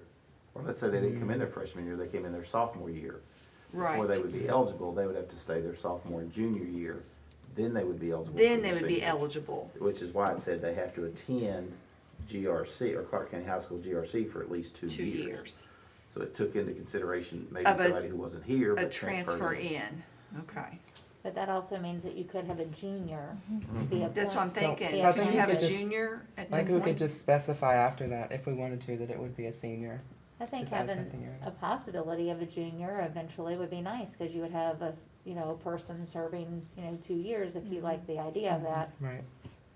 But then, I'm just curious, would you run into anything with where it says, student representative term will begin during the summer break between school years? If they were on 2 years, would they go? Well, and it That's also when it says would the chosen begin. representative Then will when serve you a go term through of the 1 next year. summer, they would No, still be a it's board all member. over the place. But you can Yeah. serve a term of 1 1 year and year. then be reappointed for a term of 1 year, If you were a junior. if you were a junior. But if you're a Would you- junior, you're serving 1 year, when does your term end? After- Yeah. at- Because you're not that's what I was getting graduating. at. I didn't word it correctly, but that's what I was Currently, asking. would be It May May 31st. 31st, yeah. It automatically ends. May Just- 30. Should it say that the current term would end on the last day of students' attendance of school? Because usually that's, I mean, Mhm. So if you got a summer school, you're good, you just keep right on. no, upon the last day, no. Because technically, that term ends on the last day of So school. would I they mean, need to be The last re-interviewed? and- calendar Yeah, school. the last calendar school. Yeah. So with the current process, the potential representatives are interviewed by a committee that you all select and then suggested to the board. Would they need to, juniors, if it were a junior, would they need to do that again after their first term? Or are they just deemed I would think I would think so, so, because especially then if a there's someone senior else may is there. decide that they want to apply. It wouldn't be a given with a junior. That you get 2 years? Yeah. You wouldn't- Okay. I'm gonna tell you, there's a lot we haven't thought about, because I've talked to some other districts. That's why I wanted to talk about it. And woo, they're like, you're doing what? I'm like, yeah. They're like, oh. Well, it makes it more complicated, or verbiage, if we open the door for juniors. Yeah, If we could just say it's for seniors, then all that goes away. Yes. You would have no member in the summer, which is, Yeah. Yes, and if on graduation, yeah. you're finished. Mhm. I mean, it'd be nice if, you And know, then a junior. that or would give somebody time would- for the interviews to take place after graduation. Yes, Yeah, and, okay. and start on the first, Right. or close to the first of school in August. I Mhm. mean, I think we really didn't, I think it should be a senior thing personally. I think Yeah. it's something that you can work towards. and you could still leave in the clause having attended GRC for at least 2 years prior to their senior year. How about that? Yeah. Well, since we have Warren through at least May, I don't think there's a huge rush. No. What if we worked on a draft of this to present as a first reading for next meeting? And then if you like that, then we can make revisions and then do a second reading. Yeah. Since we've got some time. Yeah, That's a good idea. That's fine. I could live with that, yeah. Warren, maybe if you'll get with me, we'll work on Okay. a draft. One last question before we move on. Sure. This might be redundant, I'm not sure. But since the position is appointed by the board, does that or does that not make them a board member? I don't know That's the where it gets answer. I was just complicated. curious. And- I don't and know. From what I've talked to from other districts, they cannot be a board member because of the law states that you have to be 24, you have to have graduated from high school or completed a GED. Remember I Right. brought this up? Remember I said, do they have to have those are issues in order to be a voting member. I'm not saying for Right. voting, I'm just saying in general. Because to You my are a understanding. student member of the Board of Education, that's the way I would look at it. Now, as a student Right, but- member, You're a That term representative. member ties. I You're not a think that- member, you're a Right, that's what I'm representative saying. to I the think the board. member word is problematic. The but members, that's what I'm because the saying, board we do policies- student representative. Yeah. Yes. A student It's representative. the same. Brett. For the To board. give a student voice Mhm. to the board, not necessarily to be a board member. Right, that's what I was getting at. Is Yeah. like Yeah. Ms. McCoy said, the member word is problematic. Because board policy specifically says there would be 5 members, I Five think, except for members. Jefferson County. Right. And that, they have to be high school graduate, and elected, I think, is probably the most important thing. Yeah. So you're similar to Dr. McComas, who serves as secretary, Right. advisory role. And that's the position KSBA takes as well. Yeah, is that what? Yeah, I think I copied them in that email, that it, because the board can only be 5 members, Yes. it's, Yeah, I think the verbiage needs to just be Yeah. changed to be more clear, Mhm. so, but, representative sounds like the maybe way to go. And that's what we have here, representative to the board, so we just need to model that language. and- Throughout. Throughout the rest of it. Throughout Yeah. the rest of it, yeah. But we're going And I to work also- on it, right? Yes. And I also called, of course, KASA, was told the same thing, that it's a courtesy, and that there's, no clout, no voting through motions and or, yays or nays. And I also contacted Kentucky League of Cities, they have a parliamentary, executive branch there, and spoke with that gentleman as well over Robert's Rules of Order, and again, no rights are bestowed upon myself as a voting member or representatives to the board or student board members in that capacity either. But one good thing you have is you're not subject to Open Meetings Act because you're not a member. So you could talk to every one of us at any time, okay? I don't want it to, I didn't. Correct? I Am want I to wrong? clarify that I I don't wasn't think- bringing it up Meetings, to try to get myself a vote. I just wanted it to be clear. I do think Moving that Mr. forward. Talby brings up a good point though, and I'm not saying that you don't have the right to talk to everybody, but I do think that we need to streamline when you, like tonight was a perfect example. Like I wasn't aware of something that you were wanting to bring before the board until like a moment I didn't want before. to clarify. I found out about that today. So it wasn't like But if I we would have, didn't but if withhold we would it. have had conversation about that, I would have been able to better advise you. Right. So that we were able to manage our, meeting in a different manner than what tonight Mhm. looked like. So I do think that maybe we need to have some conversation about, the student representatives' access initially, and/or like, channels of coming before the superintendent so that we can have conversation, and still share that with you, but I need to be able to be in the loop before things come to you, and I'm not aware of some of those things. Well, Like, that's fine, but I've told Mr. Harris before, he has every right to contact, I mean, if he wants to contact me, he can contact me. Yeah, and So- I don't disagree with that. I just feel like, tonight was a good example of things coming up in the moment, and it. Right. Well, we just don't want to have people in the audience who we deflate because we don't have enough information, Yeah. you know? And let me tell you, we've kind of begun to do that as a board, and over time, it will catch us. Yeah, Because I'm guilty. I let my heart I know. make judgment calls, and I can't do that. I wasn't elected to use my heart. I was elected to use my brain and to make sure that when I make a decision, I'm doing it for the best of the community and my constituents. And I have jumped right on board with, yeah, let's give them a raise, let's do this. And then I'm not thinking about, I mean, I don't know if anybody noticed, but Mr. Sparks was talking about CERS. And Alicia, we know that is going to Yeah. be a problem. Yes.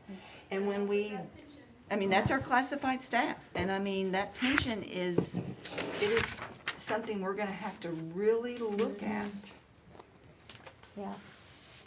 I'm sorry, got on No, soapbox. I know. I said in the exit meeting today too, and asked some hard questions, And I'm all about it, I'm all about the staff, I'm all about the students. And you may laugh, but I truly am. I have a big heart, and I want everybody to have what's coming to them. But someone who's been here in lean times, right, Arlene? It is not pretty.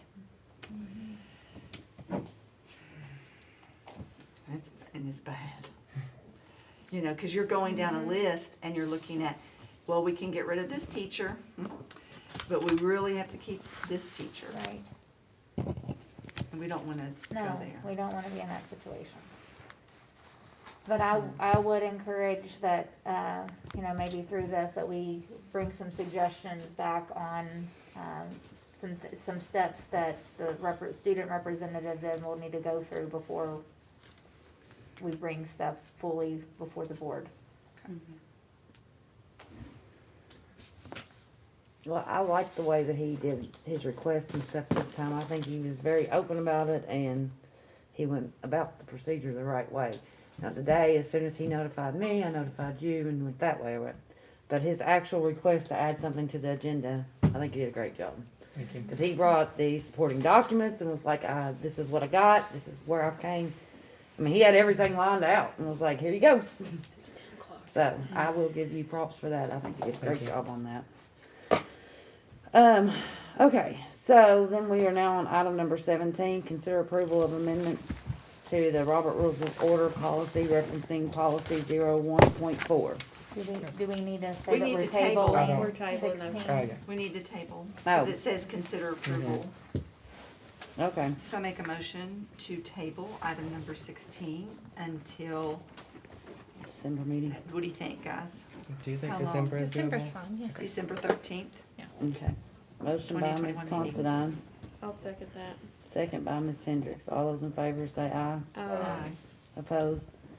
Motion carries 5-0. Okay, now item number 17. Consider, have yeah, I already read it once, go ahead. You sure? Yeah. I didn't mean to cut you off. No, you're good, I I already have read it this. once. This was just if I wasn't sure how the student policy was going to go. Sorry, I'm just sticking together. So I went through and made this possible change to the Roberts Rules of Order policy. I don't think that it's necessary now because we're going to work out the student representative policy. But I just wanted to have something to fall back on just in case. So you guys can look at that, and if you have any questions, I can answer them. Well, even though 16 is gonna be amended, I still think we need to consider changing the policy on Robert's Rule of Order, because we had some confusion some weeks ago, and I don't wanna relive that, okay? But if there's already an existing policy or statute, my opinion is Robert's Rule of Order, we follow Robert's Rule of Order unless there's an existing statute or policy already in place. And I think that's where I was with the student policy thing, is that Robert's Rules of Order was saying one thing, and then statute was saying another thing, and then board policy was saying another thing. And Dr. Batonis and I had different views because we read things differently, and I think this can be resolved in future by putting some sort of language in our policy on Robert's Rule of Order. Now, I don't know what the other board members think, that it would prevent any future confusion. Because if we just follow Robert's Rule of Order, we don't need any policies or statutes. We're gonna follow Robert's Rule of Order. Robert's Rule of Order should be a guideline when there's no existing statute or policy in place. The way I think of Robert's Rules of Order, it is how the meeting is conducted. Yes. Like a procedural. It's a protocol. It doesn't take the, unless I'm wrong, it I doesn't mean, really take maybe the. I'm There's thinking that conflicting wrong. language in our policies, though, That says, that conflicts with how meetings are run through Robert's Rule of Order. So which one do we follow? And I'm sure if we deep dive, there would be more Yeah. than just what we've I'm seen. sure. Ms. Yeah. McCoy, do you have an opinion to offer? Well, Robert's rules refers throughout to bylaws because, you know, it would be for like a corporate board meeting or, and I think in the situation of a board, bylaws are your policies. So I mean, when there's a clear policy on point, that would tend to trump a policy issue. But Robert's rules are meant to be a framework, not necessarily an answer for every particular question. I'm happy to look into this and see you know, how some other policies are worded.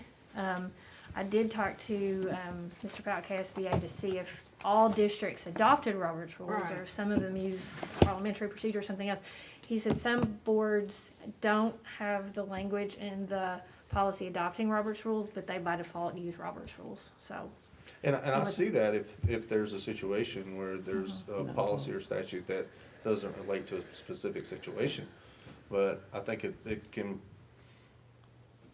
there was, you know, a few months ago, there was a different opinion, I had a different opinion, that we had a policy in place, but Robert's Rule of Order was being said, we're following Robert's Rule of Order, because that's our policy too.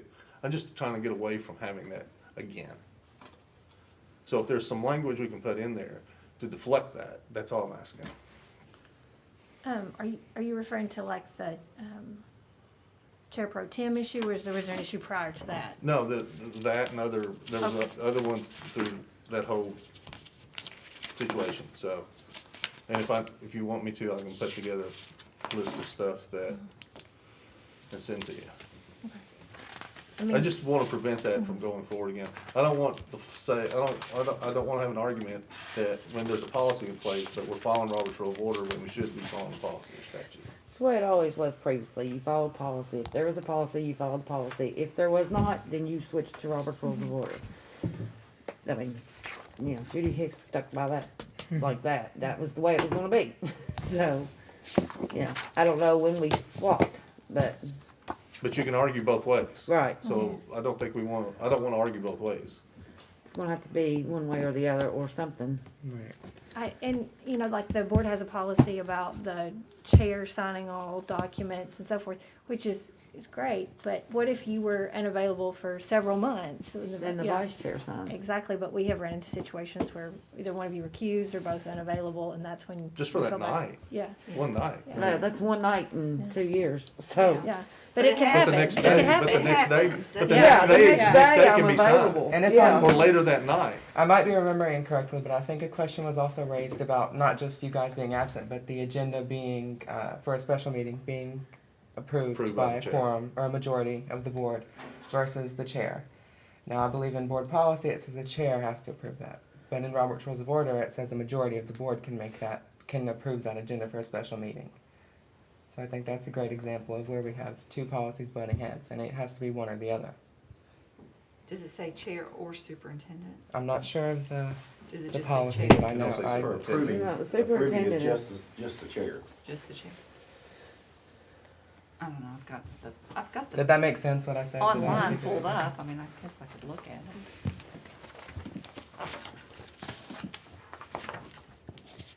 And what was it under, let's see, meetings, you think it's gonna be under 01.4? For organizational meetings? We have 01.4 printed out, so if it's on Yeah, there, it's right but here. I don't know.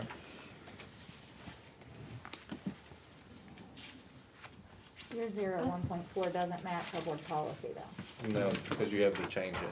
Oh, okay, you're right. That's the only change that I made was this one. I think, so it should match otherwise. I don't see anything particularly problematic with the language you've suggested, unless you get into some procedures that can't be anticipated by policy, such as. Well, then we fall I to think Ms. Robert's Rule of Considine was Order. asking the current policy about, Ms. Considine, were you asking about setting the agenda, the current policy? Okay. For a That's special their meeting, I think. 1.45. We could kind of go in this circle all night. Do you think this would be something that would be best tabled and maybe get a list of our concerns and shoot them in an email to Ms. McCoy and maybe bring it back with the previous agenda item?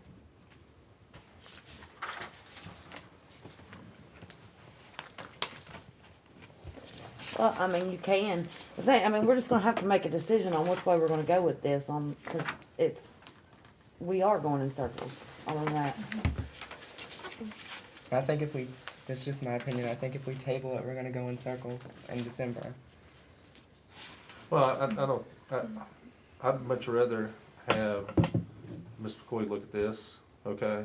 I don't, you know, I mean, I want the verbiage correctly, and We don't wanna do something. I don't want to, I wanna prevent this from prevent everything that happened in the past happen again, so let's try to do this right. and At if we this get point, delayed, we're we'll do mindful something of it and we can Yeah. conduct ourselves accordingly until we can get it straightened out. And I must have taken out my special, here it is. There's one, to Mr. Talby's point, and Ms. McCoy, you and I've talked about it before. I think it's not special meetings, but there's like paragraph 1 and paragraph 3 are Yeah. a little bit in conflict with one They another. And another thing too, like I knew that Robert's Rules policy was on the agenda for tonight, but I didn't have, and I appreciate the way you've done this with highlighted, it makes it easy, but if this could be attached for future reference, then I would have time to vet the potential language prior to the meeting, just going forward. Do you need certain examples where they conflict, or, I mean, are you good going back, knowing what the possible intent is? I think so, and I think I know of maybe at least one that you were referring to, but if Maybe there are you and more, I could schedule a session together and we could go through and start yeah. looking at each policy, because I know one that you and I had talked about. Was that was the one on special call meeting? Yeah, I think, I've got my other notes in the office, but there was one, that there was a conflict with one statement in the same policy as the other statement. I mean, if, Mr. Harris did bring it up, I mean, Robert's Rule of Order basically states he has voting rights, Yeah, yeah, you know? yeah. And then obviously, we know that can't be because of KRS. KRS statutes, 24 years old, Yeah. graduation, so we need something in there, I believe, or like to see something in there. Okay. I'm gonna make a motion to table number 17. Everybody get your concerns to Miss McCoy, and we will, if there is enough time and we feel like we've, relayed all our information to her, bring it back at the December meeting, and go from there. So you're making a motion to table it till December 13th? Mm-hmm. Is that enough time? Yeah, that's right. I'll second. Motion to table by Ms. Hendricks, second by Ms. Richardson. All those in favor say aye. Aye. Opposed? Motion carries 5-0. If you remember, the board was going to take an in-depth study of policies. Oh, yeah, about 3 times, wasn't it? And I don't think we even made it through chapter 1. Mm-mm. When they realized, oh my gosh, what an undertaking this is, because they're so in-depth, and if you change words in Then this policy, it's going to affect a later policy, and so anyhow, we never accomplished it. So Right. when you're looking at this, if it's gonna affect another policy, if it's, please let us know. Mm-hmm. Okay, certainly. And I think the implication of Robert's Rules of Order applying to all meetings it's It probably could- impossible to even see all the implications, Mhm. but You something should be able to consider. search the manual with Robert's Rules of Order to see where it is stated in every policy. You can do I that. think it's only in the. It's All in the one meetings section. policy. I think that's the only one I saw. It's Really? blanket statement It's over a- encompassing. It's Yeah, blanket no, statement that the board 1.4. will follow Robert's Rule of Order. Gotcha. Well, we know needs some work. Okay, we are on the consent agenda items. Does anything need to be pulled off from the consent agenda items or talked about separately?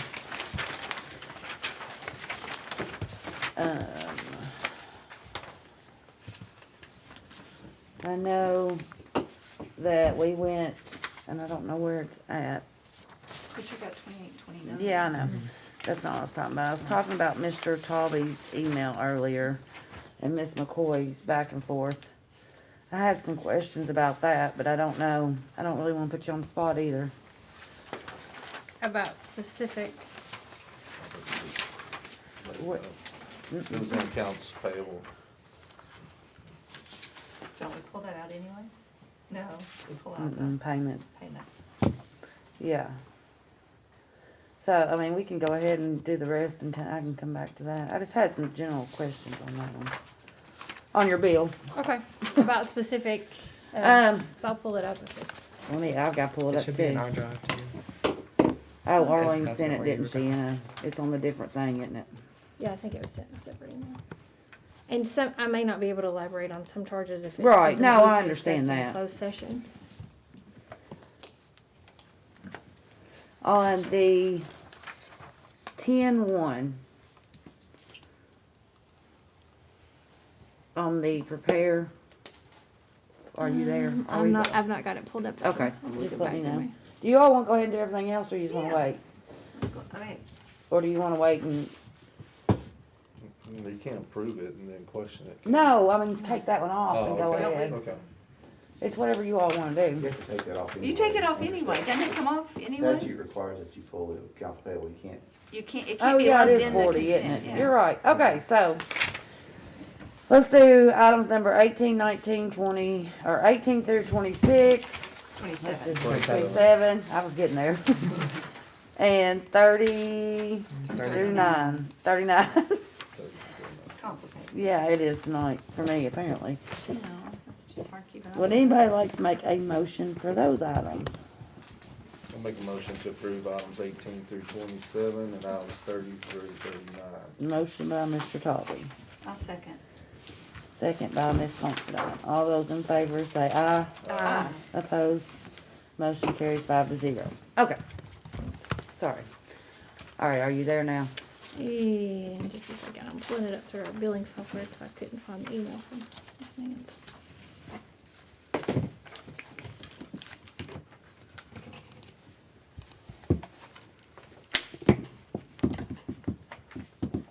Does anybody have a copy printed? I don't. No, because I'm having a terrible time finding all this stuff in my drive. I guess where it's on this iPad. I can find it on my computer, but when I go to my Okay. iPad, it goes everywhere. Okay, go ahead. Okay, the 10-1 meeting. Did we determine if you all had been hired at that point or not hired at that point? I was formally hired at the meeting on, I think it's September 27th. The board made a motion and approved it. Well, I know, and I did not get a chance to go back and rewatch that meeting. I apologize, because I read your all's kind of going back and forth. And I know that Ms. Richardson made a motion, and then Mr. Thomas corrected something, and then it went back and forth a little bit longer. So I didn't know when you were formally hired. If that's what the second special meeting was called for. The second special meeting was called to give written notice to Mr. Thomas and for the board to execute my contract. Okay. But, and just to be clear, a contract of employment is not required for legal services to be rendered. You know, I can think on the top of my head of clients I have at this moment that I don't have a contract with. Is it best practice? No. But is it required? No, because my services were retained on the 27th of September. Okay, so that one explains. And then, so that was what the research issues involving special call board meetings and all that. Is that when I was out on quarantine and all that? Is that when they had to call you over that? I know I'm putting you on the spot. I did not get a chance to put any of this on email. I apologize, because when I read the thing today, I was already driving. I know there was a lot of back and forth about rescheduling that meeting and what notices were required and the time, or no, the place not being listed. I don't recall very specific details because it's been like over a month ago. But Well, yeah, because that's like I look through here and I see like charge for Mr. Talby emailed you, and then there was one that I was reading that was like oh no, I've lost it. Oh, never mind. There's another page down here. And then, like, there was, so, like, his name, and then it says phone calls with board members and superintendent and all that. So, is it going to say that on each bill each month? Or, so, like, where his email was specific. If I call you, is it going to say phone call with Miss Ritchie? Or is it going to say That's phone how call? billable hours work. What? I know that, but Yeah, like but down, it's not specific. it's not specific. Specific. Says Right.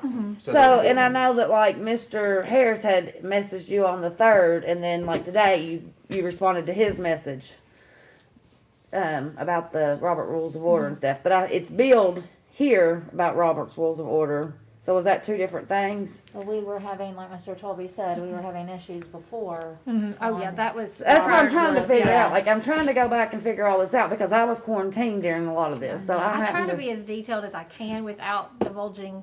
I don't want you to give anybody's personal information up. That's not what I'm asking.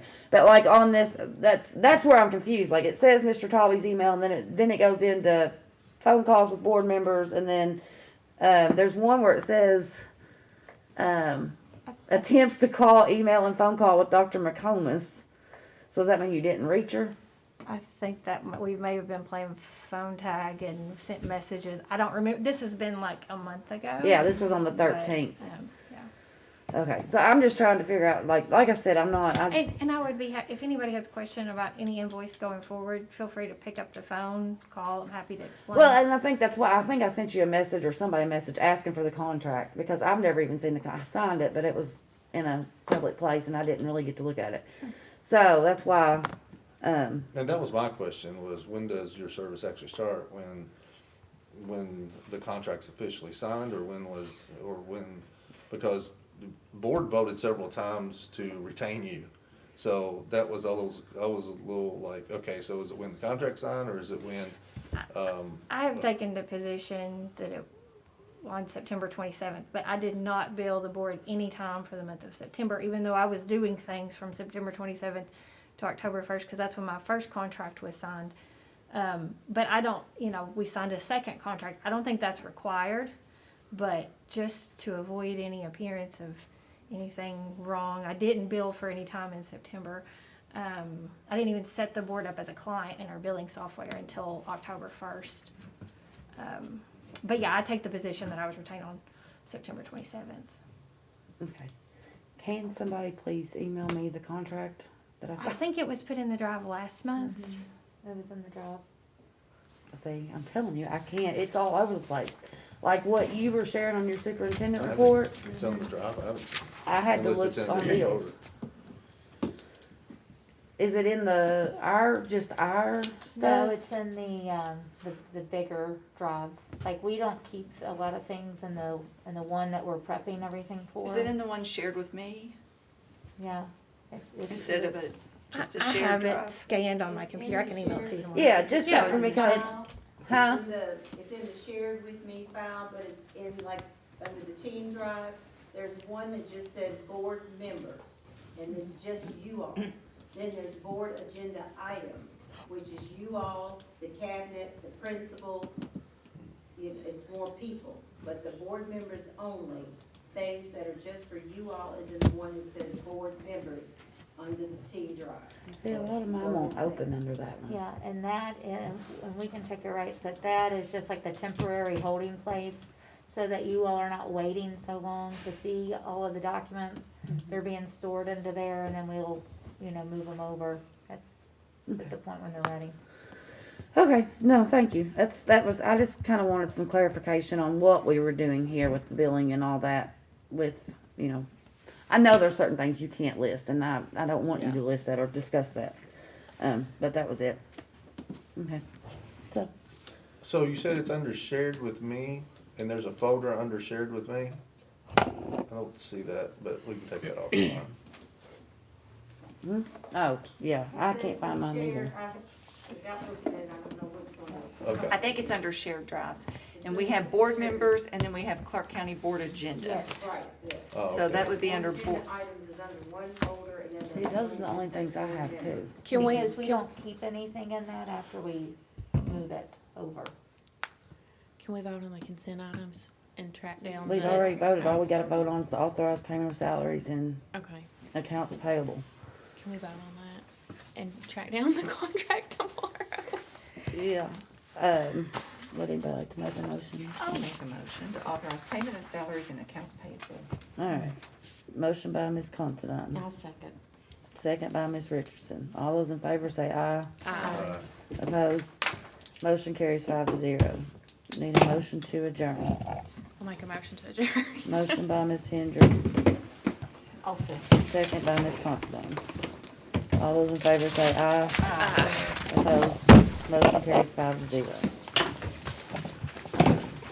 Spent. I'm gonna check.